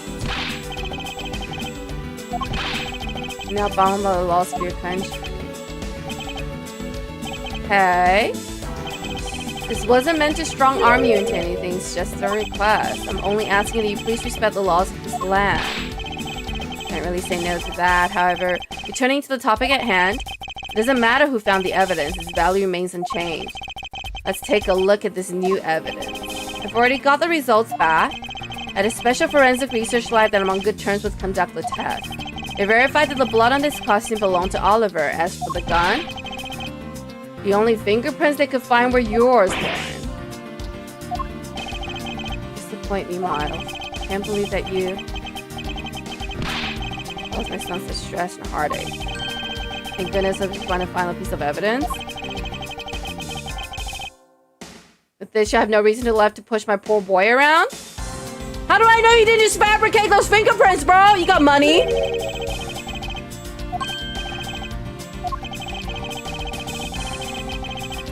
Okay. What is this glass? They're really valuable. They're just pieces of the mirror. Why are they in here? Mirror fragments data jotted down my organizer. How do I know you didn't put Laura's fingerprints on the gun to save your son? Seems like something a rich dude would do with money. This bullet hole looks kind of burned around the edges. He was shot plain blank.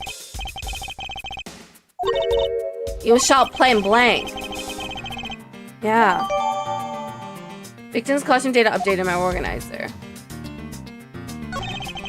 Can be the actual murder weapon.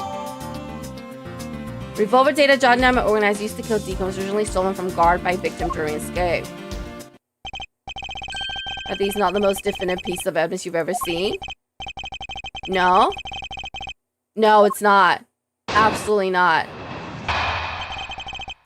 Absolutely not. If that was Lolly who could all— But wasn't she in costume? Wasn't she in costume? Wasn't she in costume? Why would she leave fingerprints on the gun?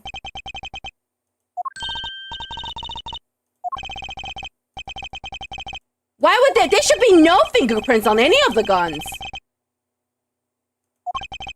There's no way her fingerprints on the gun. Instead of a case to solve and a job to do. Wasn't she in costume? The job of unraveling your insidious lie. Why won't you believe me? Because you're sus AF, lads! And your daddy's trying to cover up for you. I ain't about that life. Hold it! Those fingerprints, are you sure they belong to Miss Polk? There's no mistakes about it. Through my connection, the best forensic techniques money can buy performed. So what that means is you could always also have the best forensics money can buy planted. Find that to be a bit peculiar. Yes, I am picking and aren't they in costume?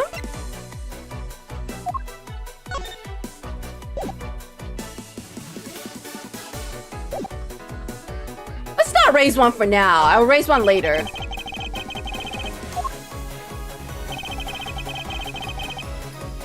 Okay. Proved it was Lolly. Have it all wrong. Buying her to pay the price is a form of love? Huh? You're a terrible boyfriend, I'm just saying. Oliver was also. Why do you believe that the victim was set on taking Miss Pope's life? You wanted to silence her? To keep her quiet because she knows the truth behind the kidnapping. In that case, why did he not target you as well? Because he knew that if he killed me, he wouldn't be able to control my father? And it cost me millions? I believe he didn't kill you for an entirely different reason. However, I digress. Shut up, Lance. You're a terrible boyfriend. Hold it! Okay, let's see. Justify self-defense. Suppose that is a possibility given the circumstances. Self-defense was not necessary in this case. Miss Popes is innocent. She didn't do anything, so why would she need to defend herself from nothing? Of course I don't believe you! Sus, Lance! You sus! Alright.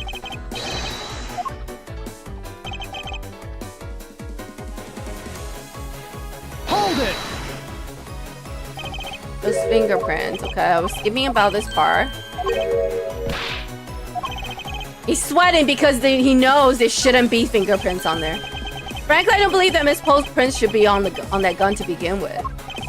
And the reason why Miss Pope's prints should not be on the gun is because of the costumes. It's simply not possible for Miss Popes to have left any prints on the murder weapon. Because while she was at the stadium, Miss Popes was wearing a costume. There's been no mistake, we found fingerprints. Well, Miss Popes, do you remember touching the gun at all any time? As a matter of fact, I did hold it for a bit back in the hideout. I handed it off to Mr. Deacon when he and Lance left for the haunted house. To treat them ransom money, I suppose. And there you have it. That is when Miss Pope's print found their way onto the gun. Do you understand now? The fingerprints do nothing to prove that Miss Pope's is the murderer. You still haven't had any to prove that she isn't the killer, right? You seem very adamant about insisting your girlfriend is a cold-blooded killer. I'm incredibly worried about her? Is that why you keep trying to pin it on her? Your gaslighting won't work on me, dude! That's where you're wrong. I have the evidence. Yeah. The story that Miss Popes killed the victim at the stage in the stadium. The whole affair is simply not true because that was not the real crime scene, but a setup. It is proof that the real murder weapon was not committed at the stadium at all. Where's the glass? It was committed at the haunted house. Oh, wait. I need the costume. Sorry. I need the costume. 6.8 out of 10.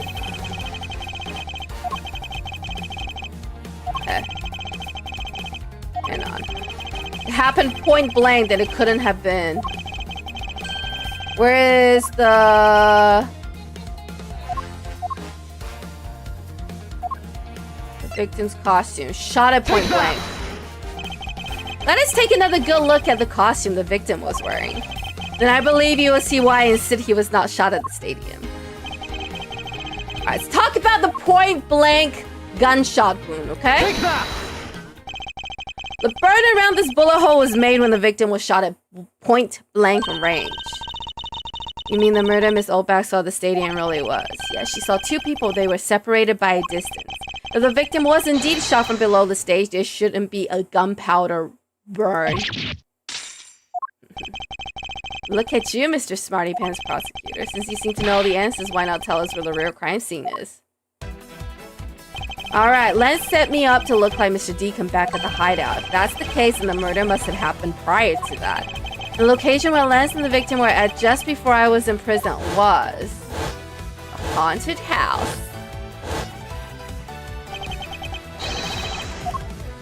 Alright, let's do this, Miles!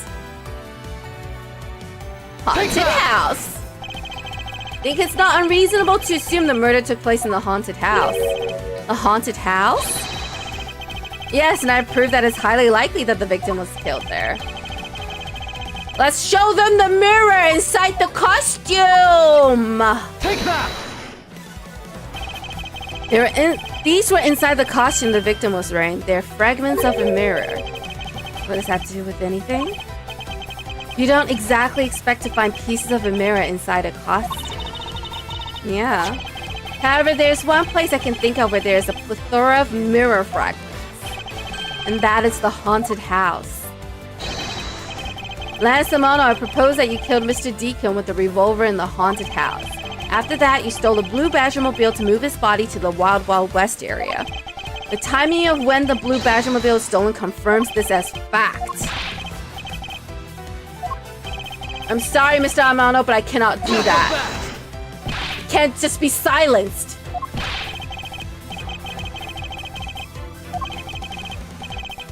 Yeah, Agent Lang wants you to be quiet, Mr. Amano. Be quiet, Gramps. You don't need words. The only thing I require is evidence. Decisive evidence. And to call these mirrors decisive is a bit too presumptuous, Mr. Prosecutor. Sheena, wasn't there a mirror in the kidnapper's hideout? Yes, there was a mirror there. That is true. A mirror that's for the haunted house. Isn't it possible the fragments got into the costume there? In Agent Land, there was no fragments on the floor, so the property is very low. Probability? Alright, here we go. On truth's path, the word probability does not exist. The only thing that does is definitive proof. Question, Mr. Prosecutor, is do you have the definitive proof you need? I have Solomon that proves the murder took place at the haunted house? The answer is no. Since you don't have any. You don't have the evidence yet, but... I'm certain the murder occurred around the time I turned the ransom over. At that time, the only people at the haunted house, besides myself, were Lance and Mr. 𝍊🋼. I can prove that the murder took place at the haunted house, and I can prove Lance's guilt in connection to the murder. Agent Lang, I have a special request. I'd like to prove to you that the scene of the crime was indeed the haunted house. Because I don't really have a choice, so I want to find the truth. Mission granted, but you're not to touch a single thing, got it? That won't be a problem. All that's important to me is that the truth be brought to light. Doesn't matter by who or how it's done, as long as it is. Let's go, Agent Lang. Put in the paperwork for the authorization immediately. Go get the Gay Water Group's approval.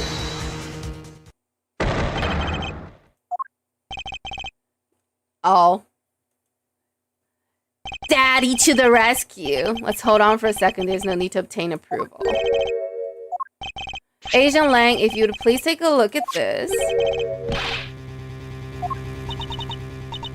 The deed to the haunted house.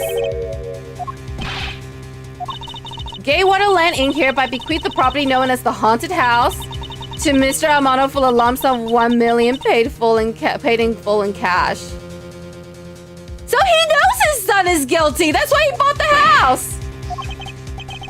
You can see I'm now the legal owner of the haunted house. I ran into the owner of the park earlier and we made the deal almost immediately. How quickly things move when you can prepare $1 million in the blink of an eye.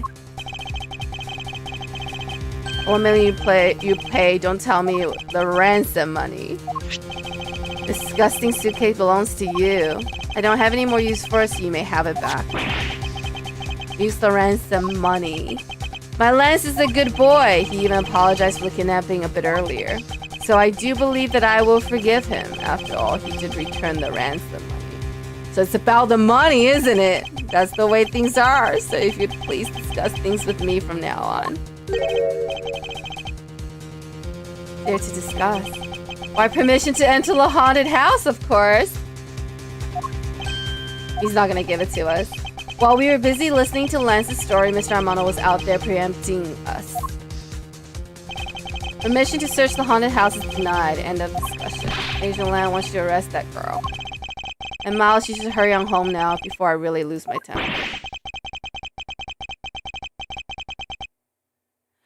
I mean, doesn't this just prove his son's guilt? Otherwise, why would he buy the haunted house? And he said sorry? Let's just let him go? Nah, man. That's not how it works around here. He's only gonna do this again, Grabs. Which I do. If I leave it like this, the truth will be lost forever. Alright, let's see where the story takes us.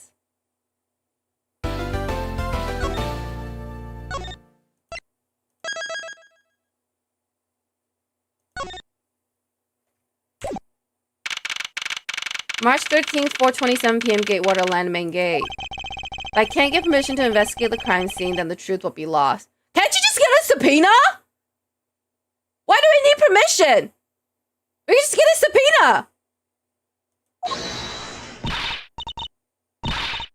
What is it, Kay? Mr. Edgeworth, what are you doing spacing out? You've forgotten? There's only one thing you should do at a time like this. And what is that? When the people are in a bind, the hero of justice appears to save the day.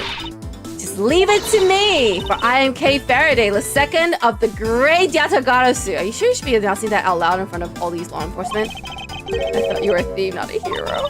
The Yatagarasu is noble and is always a thief of justice. If we have enough information, I can recreate the inside of the haunted house with this. Plus, if we then factor in everyone's testimony, we can recreate exactly what happened when I drop off the ransom. We may be able to figure out some new information through this. It's worth a try. And then get a subpoena! Agent Lang, you want to use your little toy? Be my guest. Here we go! Detective Gunshoe! Is there a copy of the haunted house blueprint among the police reference documents? Sir, yes, sir! We got it just in case we need it for the kidnapping case. Alright, here we go!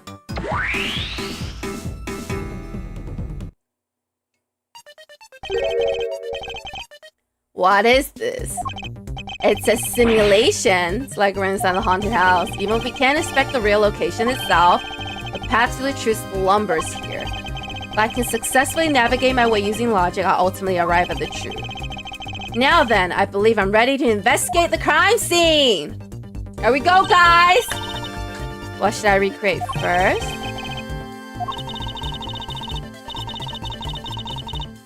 You made me do a little hard work? Alright, I like to expect the moment in which I was ambushed by my abductor. The two of them were definitely in this place at that time. If I can verify that, it might provide me with a new lead. I had just come out into the hallway after leaving the money inside the dining room. At that time, I saw a badger slumped over on the floor at the end of the hall.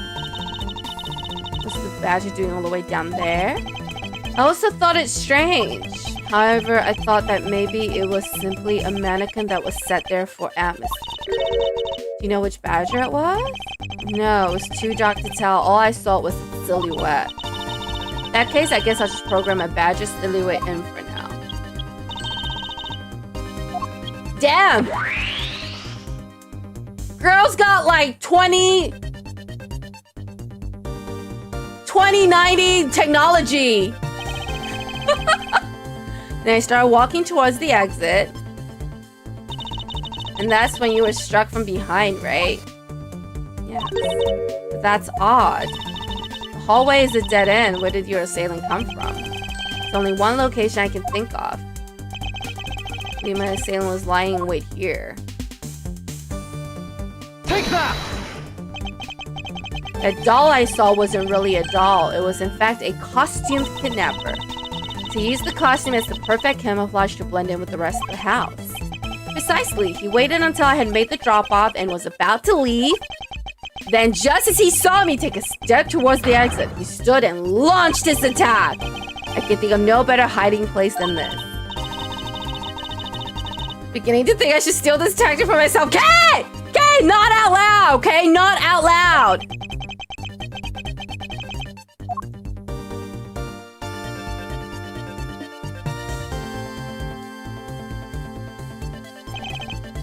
Well, Lance?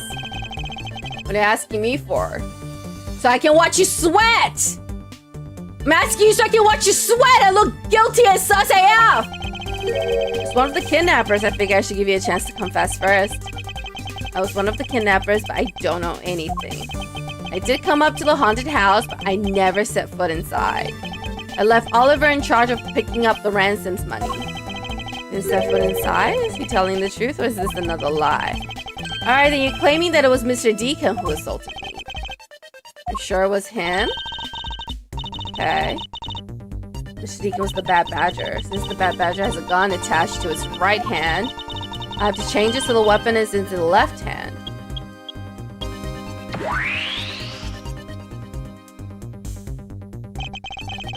Now to verify the facts of this recreation.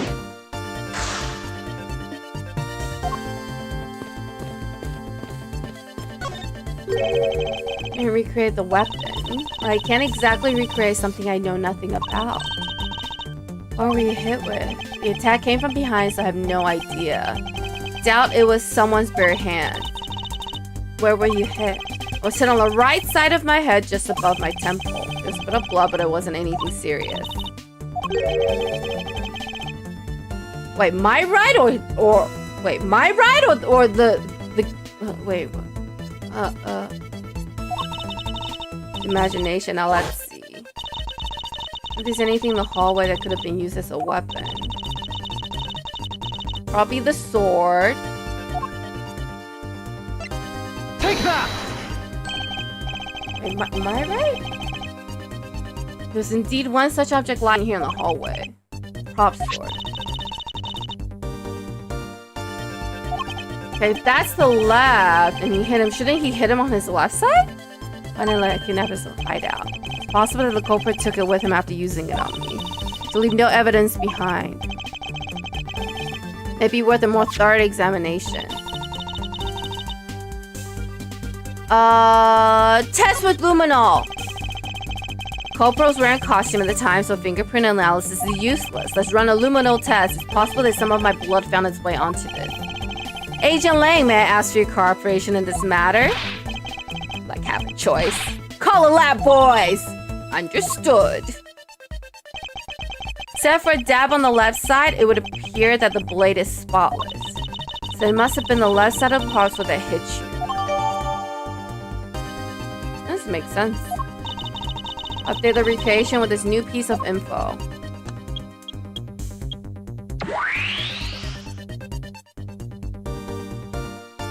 Okay. It won't rest until I look everywhere. But, okay, so this is the left hand. So if he swung down... What? Okay, wait. Blood on the left side of the blade. So, it should be this way, right? If you're holding it on your left hand. And this is the right, so the wound is in the wrong place. So left arm, if you... Because why would you swing this way? You wouldn't, you would swing it this way. Love me with the left side of the prop sword.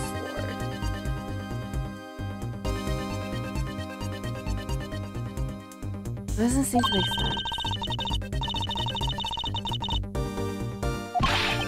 Let's just find the way it is. Maybe not. Is it just my imagination or something not quite right? It's not. It's not. You swung it with your left hand. The right side, blood would be on the other side of the sword.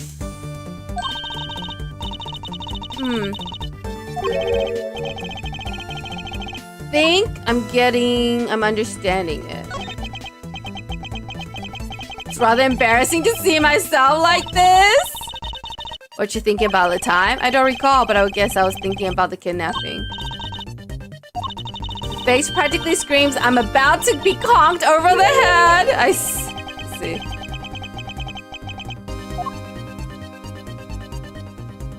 Okay, so.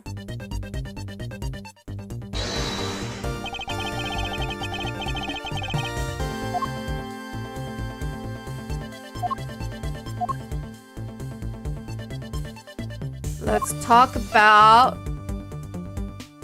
Eureka! the fact that he couldn't have hit him. I found a clear contradiction of facts about the sword. Except for a bit on the left side, this prop sword is absolutely spotless. However, if the culprit had used his left hand, the blood would be on the opposite side. If the culprit held the sword in his left hand, then the sword's right side would hit, exactly. But the blood was on the left side of the sword, which means that he used his right hand to hit you. This prop sword has a large handguard attached to the hilt. It would have been possible to hold it with two hands while wearing a costume with such big hands. Therefore, if it couldn't be the left hand or both hands, it must have been the right. There's no sense in changing anything yet. If you change the parameters to the right hand, it only creates a new contradiction.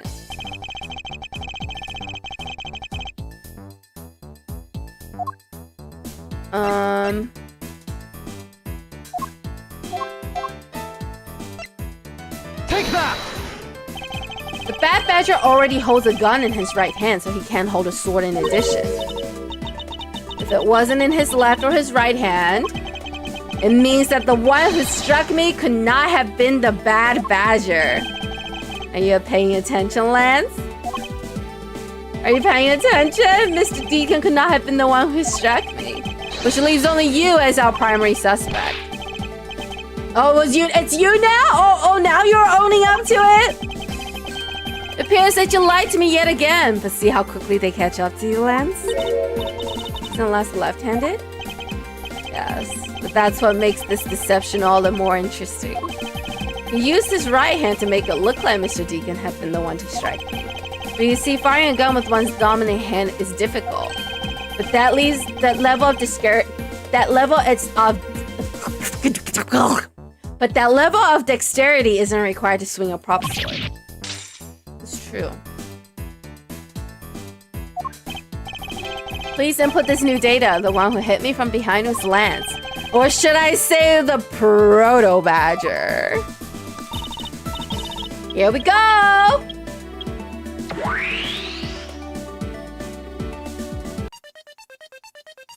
Alright, that's more like it. Now we have a faithful recreation of the situation around the attack on me. All you have to do is examine this new recreation. What is so funny, Agent Lang?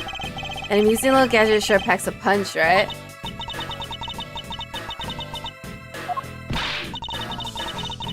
Okay, where are we going with this? Now it's my turn. I've sat quietly by listening. But the crude conclusion you two keep spewing doesn't whet this wolf's appetite. Okay, what you got for me? There's no guarantee that your toy will always show the real situation at any given time. All it displays is whatever information you put in there, right? That's true. The suppositions are wrong. It's not your fault, so I'm gonna let you in on this. There's a trick to this haunted house. But what may that be? A trick beyond what your tiny imaginations can produce. Now then, what you missed, girly, is written right here in this pamphlet. 7 Wonders of the Haunted House, the Disappearing Badger. Say that someone around here is fond of theatrics, and as you can see, they set a doll at the end of this hallway for that purpose. Basically, the blue badger you saw was just a stupid doll. But it's disappearing, right? It's disappearing, that means there must be a trick to it. Maybe the culprit hid the doll somewhere else. And then he laid down and pretended to be it instead. The criminal couldn't even hide himself in the hallway. How could he hide a giant doll? Get it now, thanks to your presumptions? Your logic started off weak and led you to complete a wrong conclusion. No, but how does the doll disappear? Wonder if you could please input the new information for me. You don't know when to quit? Of course not. You know he's guilty, Agent Lang. You know he's guilty. I can't quit until I can declare that I found the truth. You know he's guilty. For additional information, you have my thanks. Alright. Reading the recreation now.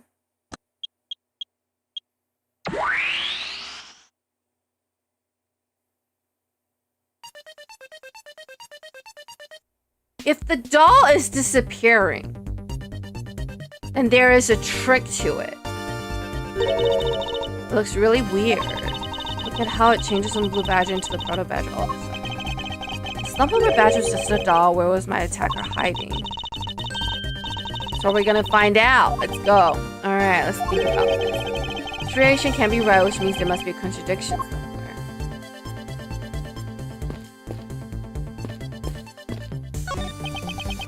The Proto Badger who struck me. I suppose I should really say that it is a lance.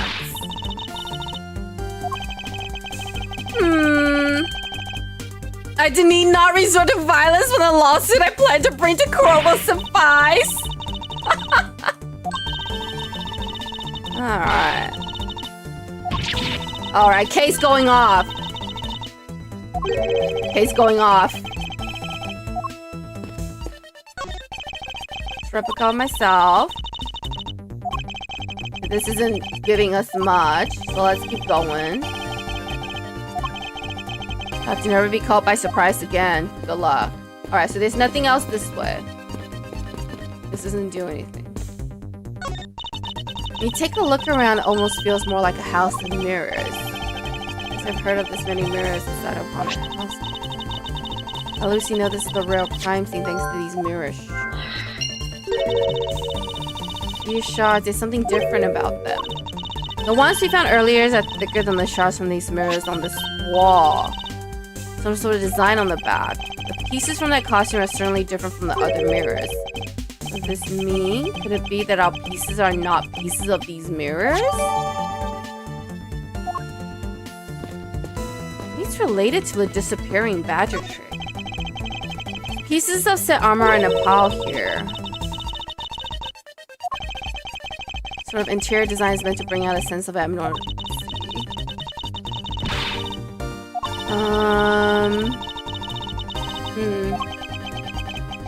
I don't think this has anything to do with what's going on here.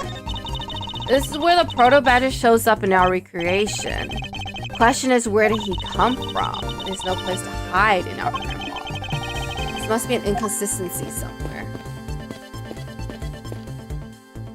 Mirror. Okay.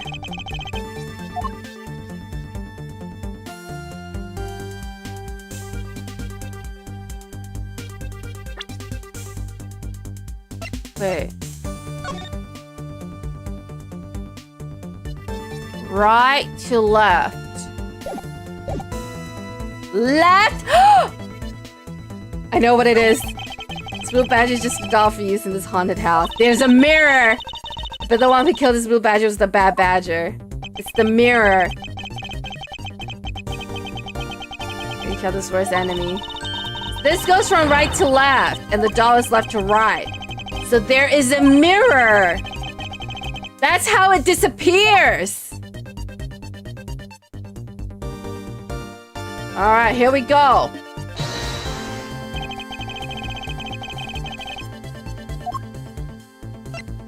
Eureka! There is something wrong with this Blue Badger. Like what? The way the belt is on him is opposite of how it should be. Did you make a mistake? Can't be. I input an image data exactly as it is on the pamphlet. So then why is the Blue Badger dressed up in reverse? The disappearing badger is a mirror trick. I get it now. That makes sense. So then the culprit can hide behind the mirror. I think we're done here. Time for me to do some deduction.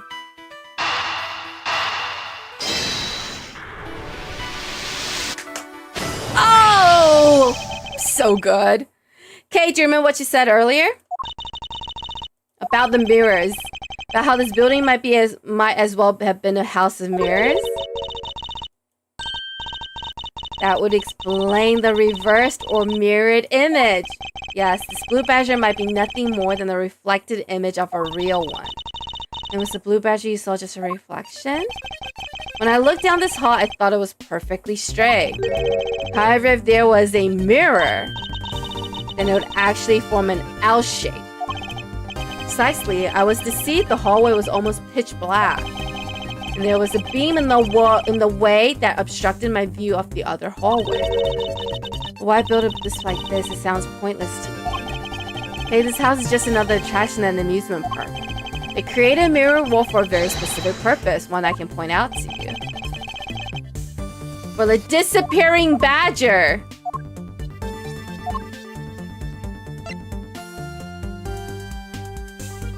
Take that! As it's written in the pamphlet, main draw of this attraction is the mystery of the disappearing badger. You mean they built a mirror for that chick alone? Exactly! You say you saw a badger, so it's definitely still there. That was true at the time, however. Doing this allows someone to make the blue badger disappear in a flash if they move the mirror wall. To remove a reflected image, simply move the mirror. First, the mirror was constructed so that it could be moved. Then beyond there, the mirror was an empty hallway had to be created. So when they wanted people to see the blue badger, they would open the mirror. Exactly. And when they wanted to hide it, they simply had to close it again.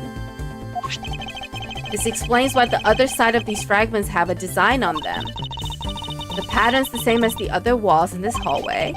And when the mirror is closed, it would blend in with the rest of the walls. This is the mirror trick that this haunted house employs. This also proves the existence of a hiding place for the culprit. It's a place that was outside of my field of vision. Culprit kept out of sight by hiding here. Behind the trick wall!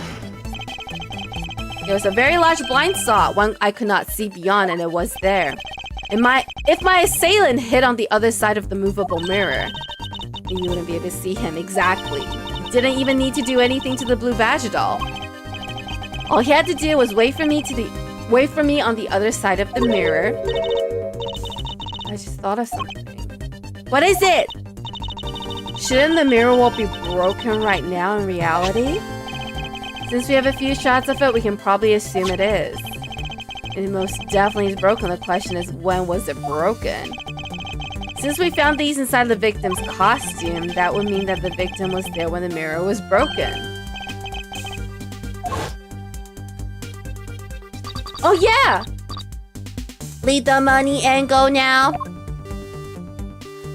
After we hung up, we heard a sound of the broken mirror. The sound I heard was most definitely the sound of a mirror breaking. Okay, I'd like you to input some new information. Let's go, let's go, let's go! We need to recreate something! Thanks, Kay! If you could first recreate this hallway just before I enter the dining room. You got it.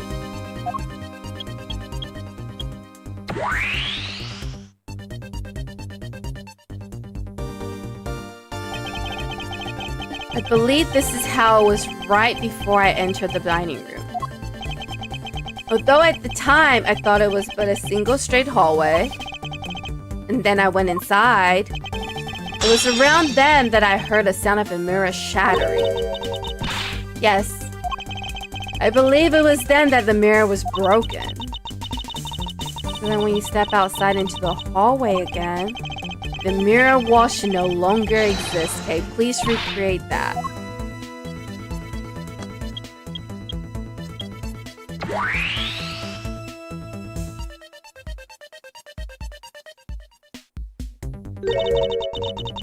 With the mirror gone, the culprit lost his hiding spot. So where did he go in his proto-badger suit? That's easy enough. The mirror gone, he simply hid himself in the branch hallway. I think this about wraps it up. Looks like we finally solved everything. Not yet, an even larger contradiction has now reared its head. Perhaps you did not notice, but this recreation contains a very troubling inconsistency.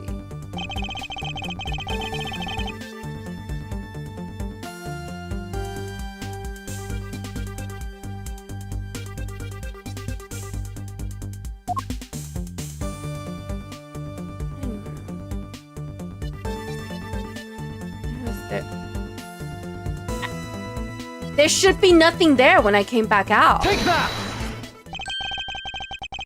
Take a good look at the end of the hall. There's no blue badger there. Exactly, the blue badger that I saw in reality is not there. This is the final point on this long chain of logic, the last remaining contradiction.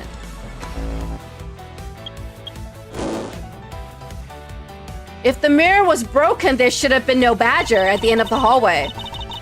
When you came up the dining room, you saw a badger, right? And that is precisely where the final contradiction lies. Something that shouldn't exist was there before me. Who or what do you suppose it was? I believe it's the real identity of our mystery badger.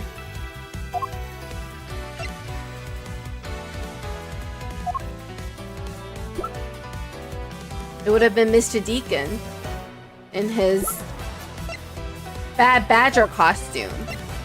Take that! The badger I saw was in actuality the dead victim's body. Why are you guys not wanting me? Isn't it obvious? Asian Lang, the entirety of my complete logic is my final decisive piece of evidence. The murder happened in the hallway of the haunted house at the time of the drop-off. And you can consider the moment I heard the mirror breaking to be the real time of death for Mr. Deacon. Maybe it was due to their fighting, or perhaps it was the life-shattering bullet. But no matter what the cause was, the hallway mirror wall was broken. You were in the house at the time, right? Are you telling me that you missed the sound of a gunshot? There were a variety of sound effects playing at the time, all for theatrics, I see. The gunshot must have blended right in. That's right. Yeah, indeed, Agent Lang. Now then, I'd like you to recall something for me. Who was it that was with the victim at the haunted house? Who was the one who had the opportunity to rob the victim of his gun and use it on him? It was you, Lance. Here it is! We broke him! Oh, hell yeah! Oh, you're sorry? You're sorry? You're sorry? Sometimes sorry can't fix everything. It's not like I had a choice. Oliver turned on me all of a sudden. He snapped and turned violent right after I hung up with you. He shoved me to the ground and straddled me. I fought back as hard as I could. I grabbed his gun and I shot him. The bullet must have went through his body and shattered the mirror. If I hadn't taken his gun and shot him first, I would have been the one you found. He's a hardened criminal. He escaped from jail. That's justified self-defense. My boy was only trying to protect himself. That remains to be seen and will have to be resolved in court. Agent Lang, I leave the rest to you. Let's see if you were the one in charge around here. I did solve the crime. Arrest these two and get them out of my sight. Had nothing to do with the murder? You tampered with evidence! The only person you should be arresting is Lance. Sorry, but you're not slipping away that easily, Mr. Ernest Amano. You tampered with the evidence so that you could cover for your son. What a great dad you are, willing to risk it all. Truly touching. By the way, do you know why I'm really here? How could I possibly know the answer to such an asinine? Awesome. I don't know how to say that word, bro. Anyway, Mr. Amano's angry. You wound me. I came all this way from across the sea just to see you, you know. Oh, Agent Lan was here for Mr. Amano? What's that supposed to mean? I have a few things to ask you, Mr. Amano, about a case from 10 years ago. 10 years ago? What's the name they used here for that case? Sheena! It's known as the KG8 incident. Oh! The one from the first case when we played the game? KG8 incident? So you remember it. Good. And you recall that the trigger in that case was the Amano Group scandal. Specifically, the charge of an international smuggling ring. Is that word again? At the time, the person that was arrested as the ringleader was Mr. Amano's very secretary, Mr. Colin Deveray. Oh, even though you pushed the crime onto your then secretary, Mr. Deveray, I always suspected that you were involved with the smuggling ring, Mr. Amano. Mr. 𝍊🋼 was arrested in place of you, which is why when he broke out, you hid him from the police, right? You hid him in exchange for his silence on your dirty little secret. Ernest is playing it cool. He's telling everyone to calm down. That he has no idea what anyone's talking about. Pretend to be ignorant all you want. We're taking you down to the precinct anyway for a nice, long chat. Maybe that's how he got rich. What is it now? Oh. It's the prosecutor detective from the first case. Who the heck are you? Jacques Portsman. And I'm the prosecutor in charge of this case. Oh, Jacques, thank goodness you're here. Oh, they're in on it. It's an Interpol case, so keep your paws off my suspect. Sorry, but I can't comply. I've got the backing of the prosecutor's office. Prosecutors work with the police to bring cases to court. So if you could please cooperate with me here, that'd be great. Oh! So the evidence that Portsman and Buddy were... That Buddy caught Portsman tampering with in the first case was actually evidence from this case. How about a handshake to seal a deal? Nah. Yeah, he hates prosecutors. Bye, Agent Lang! Arrest the 2 suspects. I almost forgot. Prosecutor Miles Edgeworth, is it? I'd like to thank you. For what? For working so hard to fulfill my goal. Oh, what is that supposed to mean? You were so relentless with Lance that you forced Ernest to tamper with the evidence. Thanks to that, I finally had a legitimate reason to arrest him. So how does it feel to buy the hand that feeds you? The hand that feeds me? I'm not sure I follow. So he's pretending with me. You're the one, right? You're the corrupt prosecutor that was working for Mr. Armando in the smuggling ring. Yeah, no, I would never do such a thing. Intel's never wrong. But in your prosecutor's office is certainly someone working the ring. Yeah, Mr. Portsman. So Agent Lang suspected my relations to Mr. Armando. That must be the real reason behind his antagonistic attitude. On top of that, your mentor was Manfred von Karma, right? There were non-stop rumors flying around about forged evidence with that guy. You're not twisting the truth behind those closed courtroom doors too, are you? The courtroom is a place where the truth is revealed. Oh, don't worry, it's not only you. The whole lot of you can't be trusted. Prosecutor who never lost in 40 years, every defendant must be found guilty. Fueled by that kind of thinking, is it any wonder that courts produce nothing but falsified lies? It would seem that his disdain extends beyond just me. Prosecutors, the courts, why is this man so angry with us all? Agent Lang! I sense a story. Rest assured, the next time we meet, I won't be so forgiving.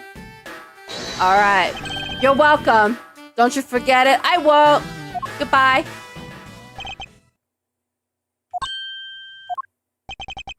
Agent Sheena. Why does Agent Lang hate old prosecutors so? Lang is the head of the long-honored House of Lang in Zenfa. The heads of all police-related divisions in that country were of Lang blood. What do you mean by that? Aren't they still? They were revered, but that was long ago. They don't hold that sort of sway anymore. And it was all because of the courts. Oh. Prosecutor once withheld and tampered with the evidence of one of the Lang detectives found. The evidence's purity was tarnished and cost the Lang family's honor and trust. Not all prosecutors are like that. Even so, Lang will never respect the court again. Or any prosecutor. Bye, Sheena! Bye, Sheena! So Agent Lang is a man who hates all courts and is unwilling to forgive prosecutors. Sportsman, you're the traitor. I see now. You still got to deliver that thing to the old man after all. Bye! I'll catch you later. Literally. Detective Gunship believes time we wrap up the head and head out ourselves. I'm going home? Now, I've done nothing but be entangled in one mess after another since my return. If it's alright with you, can you drop me off in my office? No problem, sir. Hello, Lauren. What is it? Thank you very much. You're welcome. No need to thank me. Just doing my job as a detective. I guess I was fooled pretty badly by Lance. Oh, cruel fate. What's a woman to do when she's being hurt by the one she loves? And to think I never realized my father was right there. I never said anything to him. I knew it. I'm a failure. There she goes again, talking to herself. Miss Popes, I wonder if you know why your father participated in the kidnapping. Your father died while he was trying to stop Lance, which means that from the beginning he had no interest in the staged self-abduction. I believe it was because of your presence, Miss Popes.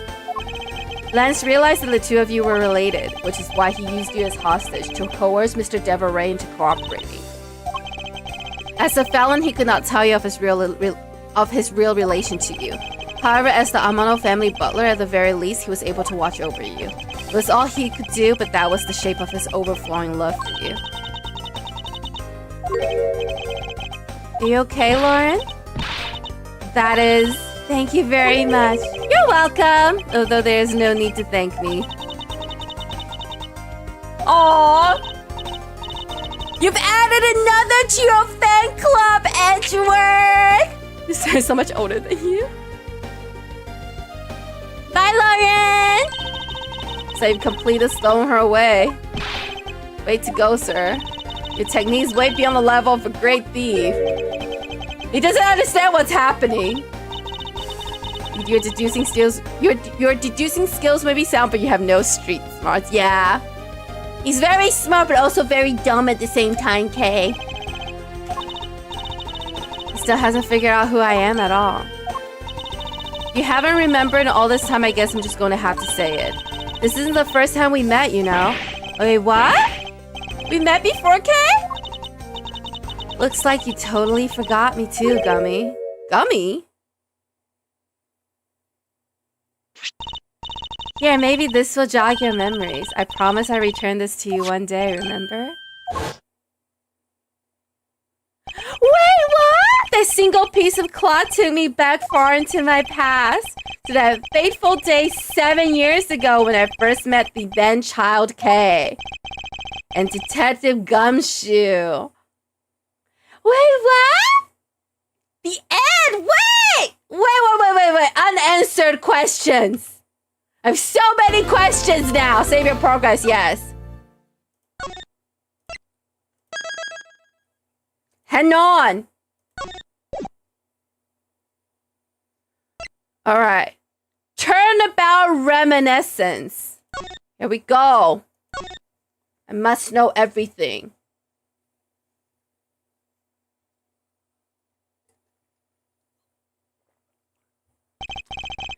Kay Faraday, the young lady who calls herself the second Yatagarasu. The piece of cloth that she conjured up has taken me back to many years ago. What's happening? 7 years earlier? Oh, that's a long time ago.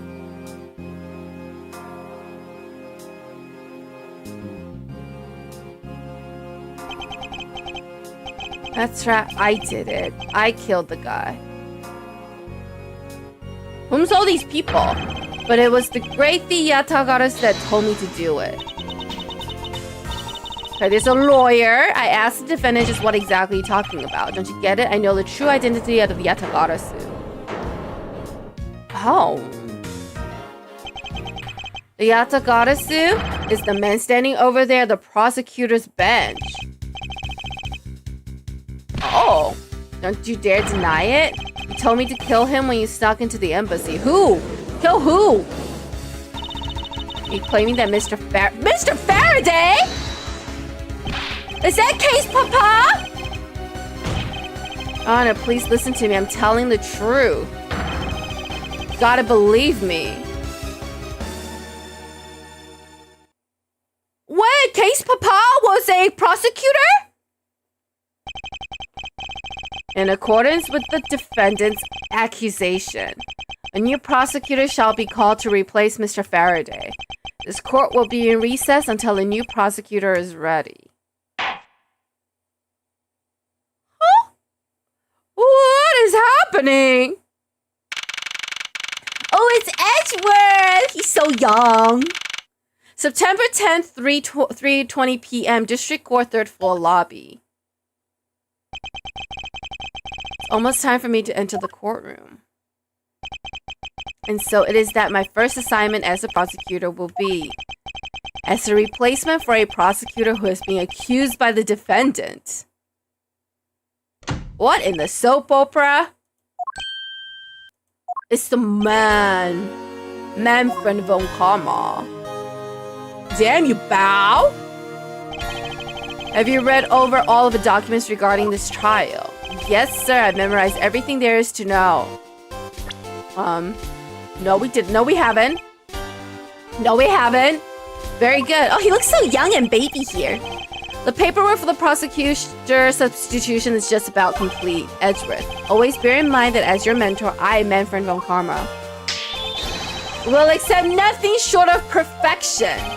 I understand, sir. He looks so young and baby! He doesn't have bags under his eyes yet! To have the chance to stand in court at such an elderly stage in my career, I'm honored and proud. As I watch over your studies, I'm giving you the very rare chance. Prove yourself. Crush the defendant's pathetic lies into oblivion. Yes, sir! He totally just looks like a bad dude. Like, is there at any point we should look at him and think he's not a villain? I'm just saying.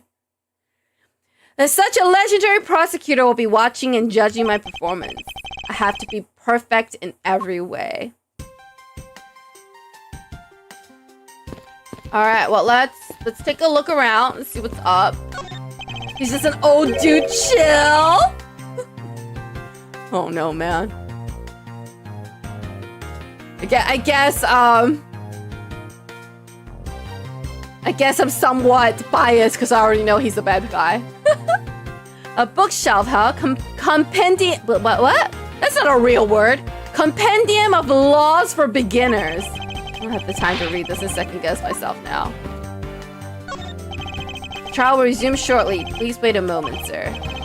I was already well aware of that. Shortly or in a moment. Which one is it? Be specific!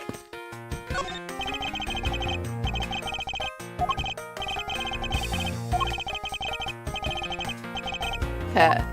What's this? A model of the courthouse is pretty well constructed.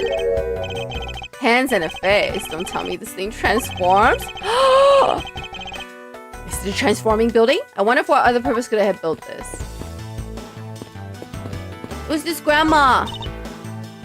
She sighs. Something the matter, madam? I just thought someone would have brought hors d'oeuvres by now. It's a courthouse. It'd be quite typical to provide hors d'oeuvres here. Are you sure someone poured me a fresh cup of coffee last time I was here? The coffee and hors d'oeuvres are not the same thing, lady. Daddy made all of these. Awesome, but didn't you get fired right after you made them? Damn. I spent the same amount of money on this model as it cost to build the real thing, and my boss wasn't very happy with me. Didn't you say you built a secret mechanism inside of it? I'll tell you about it someday when you're older. Oh, a secret mechanism? Maybe installed as a payback for getting fired? Now I'm curious. I am also curious. Hello, Mixie. What's up? I'm getting ready for court. Oh, he really likes that water. I'll give him a minute. Still drinking? He's still going? He's still going? He's still going? Whoa. Must be very thirsty. What's this? Bulletin board. Their trial schedule's posted on it. Trial schedule for this week. There's only today's trial listed. This must be a mistake, but this country's judicial system is not working as it should. This should lead to the defendant lobby. Where is your composure? If you wish to take a look at your enemy, do so in the courtroom as you crush him. Yes, sir! You're a man of wisdom experience, sir. I should probably talk to him, huh? No one else getting a turn with that dude off? For real. Oh, oops, I accidentally look at the motto again. Alright, let's talk to 𝍊🋼🍊. Today's trial should have ended in just 1 minute. Because the defendant was picked up by the security camera, correct? Exactly. The killer had the gall to say that he only killed because he was instructed to do so. Even more outrageous is his claim that the case prosecutor Byron?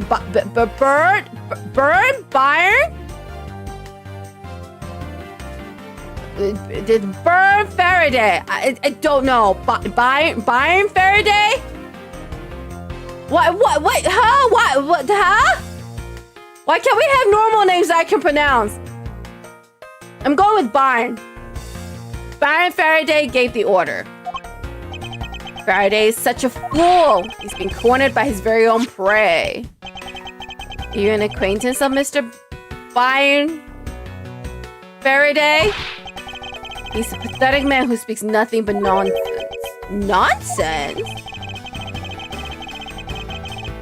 He once tried to explain to me a way of punishing those who cannot be brought to court. Those who cannot be brought to court. That is nonsense, for no man is above the law. Edgeworth? I don't know what to tell you. But money. No one's getting a turn with that dude. Yeah, he's still drinking, I think. Hello, big kid. You caught another lie. That's right. I'm getting ready for court. I'm getting ready for court with my very obviously not a villain mentor. I think he was talking about himself when he says that some people are above the law. I think he was talking about himself. However, there's no reason to even deal with such individuals. A prosecutor is a guardian of the court, one with no obligation to outside matters. Thus, there's no reason to deal with such individuals. I see. Edgeworth, disgracing yourself as Faraday has will not be forgiven. Have no fear, I will not let you down, sir. In place of the accused prosecutor Byron Faraday, I'll prove the defendant's guilt. Very good. I've secured an hour of recess for you to prepare to do just that. Show them all the power of 𝍊🋼🍊. Alright, let's find out more about today's trial. So have you achieved a firm understanding of the case? Yes, sir! I have memorized everything that is written down in the case file. Explain the case to me.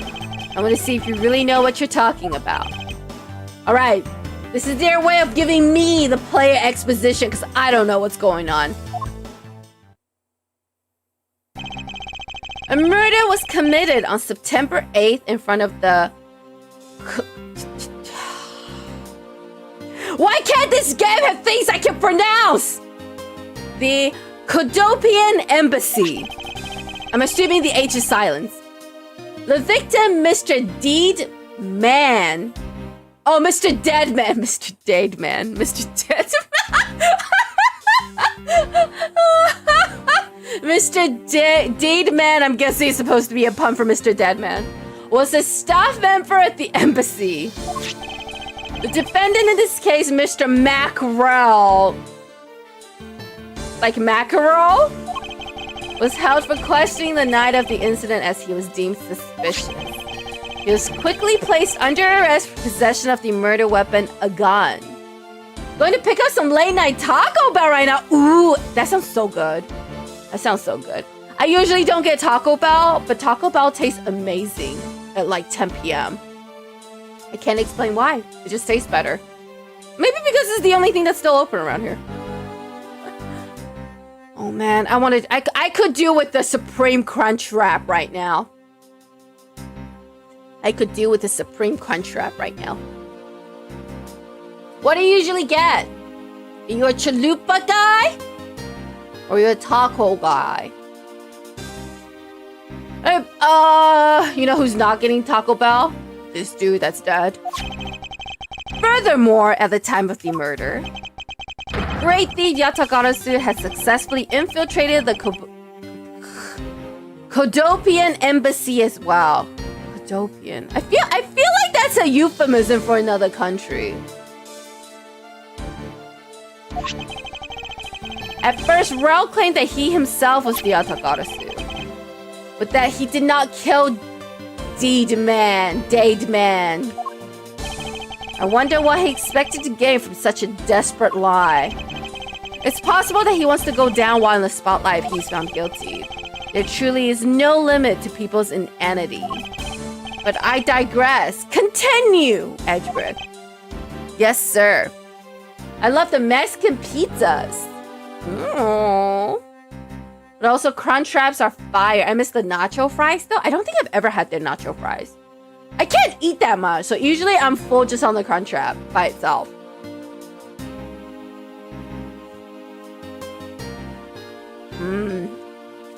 Mexican pizza. Yum, yum.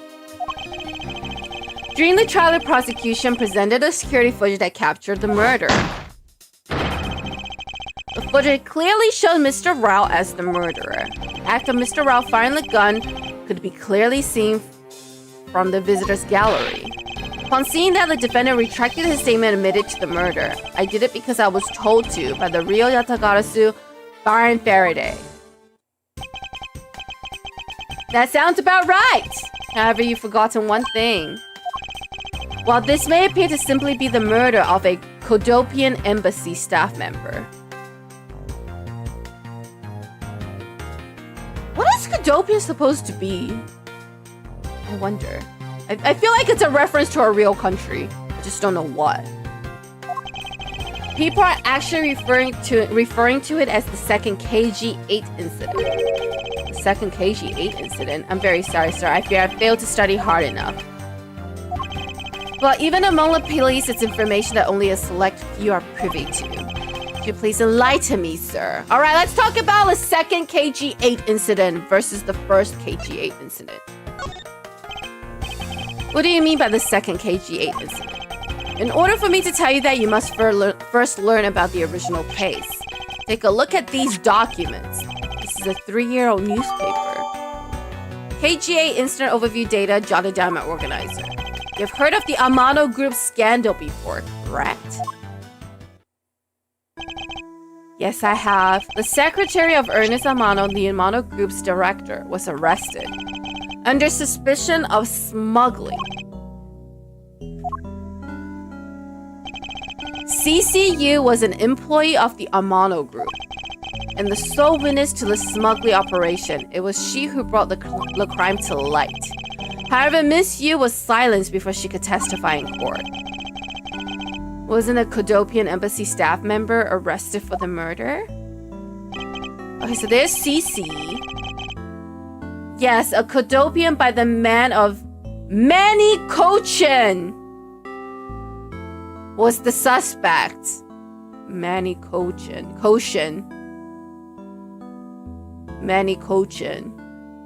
Sounds like a euphemism for something.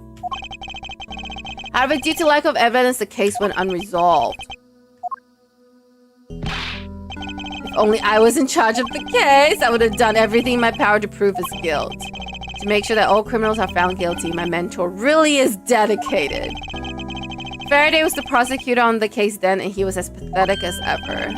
Mr. Faraday was in charge of the KG8 incident as well. Tomorrow we're going to eat some sushi. Got a good sushi buffet near me. Oh, that sounds yummy too. I love sushi. Can't eat buffets though. I eat so little I can't eat my worth. I don't think I eat little. I think I eat a normal amount. But like, I don't know. I can't do buffets anymore. But sushi sounds yum.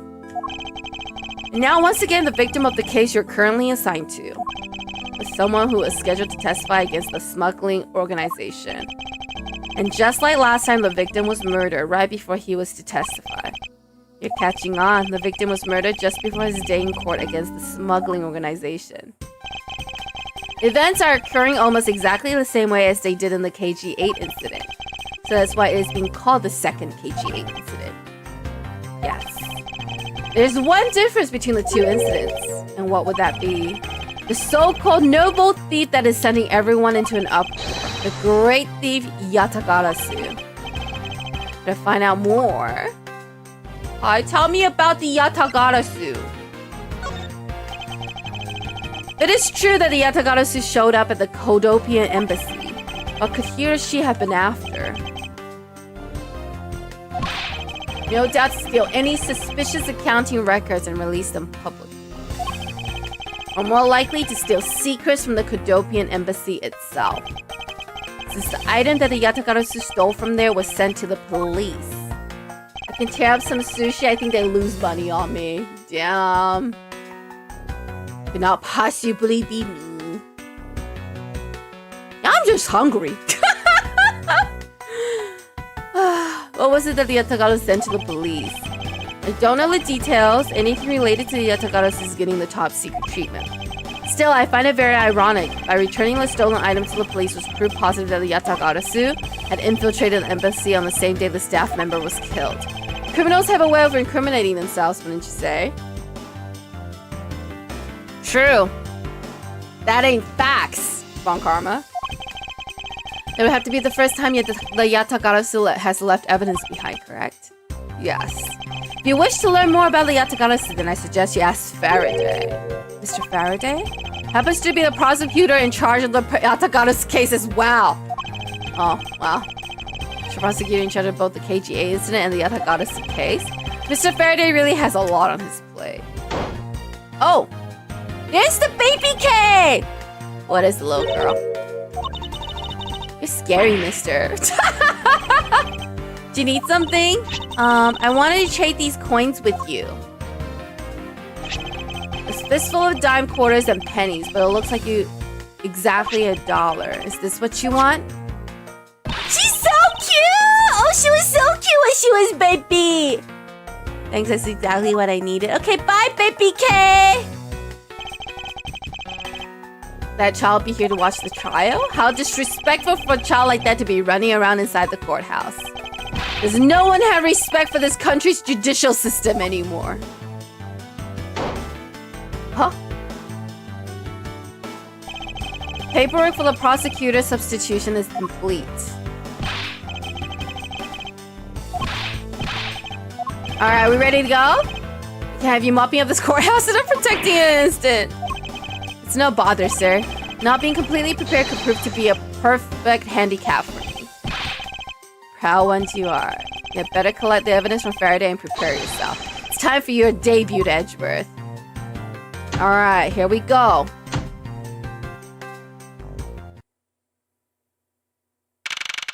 September 10th, 4 p.m. District Court, courtroom number 3. What's happening? Oh, there's no one here. We're just hanging out for funsies? We're just hanging out for funsies? Yeah, what's going on? Why isn't Faraday here yet? How is it possible that the defense is not prepared yet either? Bailiff? Where's Mr. Faraday? Sure, I wasn't really paying attention. Huh?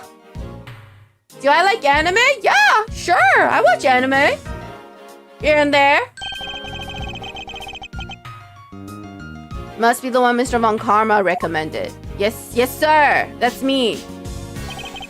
Here, this will be your first try. I look forward to seeing how you perform. Damn, you haven't aged a day, sir. You haven't aged a day. By the way, was there someone celebrating your birthday during recess? I could have sworn that I heard a popper going off. Come to think of it, the other day with my grandson. Sir, it looks like the trial is about to resume. You know, maybe don't reminisce about your grandson. It would be all impossible to prove the witness a liar without evidence from Faraday. What is that blasted buffoon up to? It is an emergency, sirs! Huh? Oh, hello, Detective Gumshoe. Silence! There shall be no yelling in the sacred hall of law. Please. Wait, you have to listen to me. There's an emergency. Defendant lobby number 2, Mr. Faraday and the defendant. The two of them... They're both dead?! Case Papa is dead?! Oh no. Oh no. Oh no.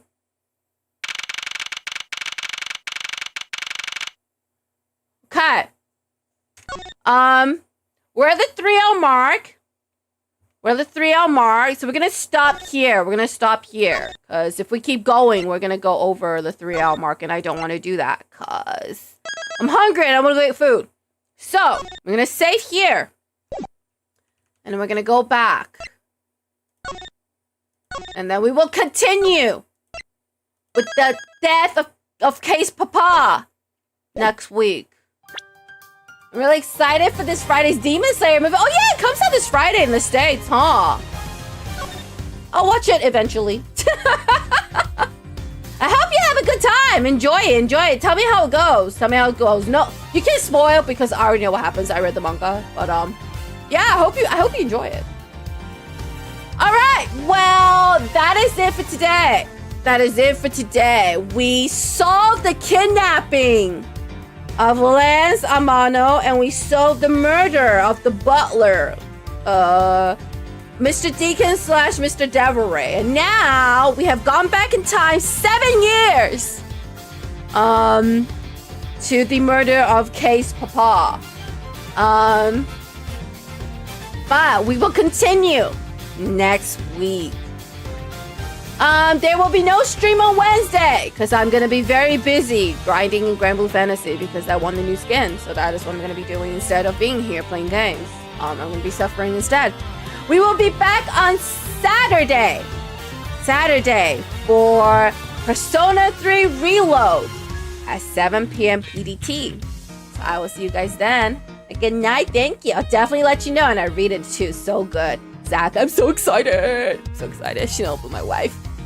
All right, but that is it for tonight. Thank you guys all for coming. I appreciate you all. Hope you had a good time. Have a great day or a great night wherever you are. Stay chill, stay safe, stay cool. And I will see you all at my next stream. Good night, and I will see you next time. Bye-bye. Bye-bye, bye-bye.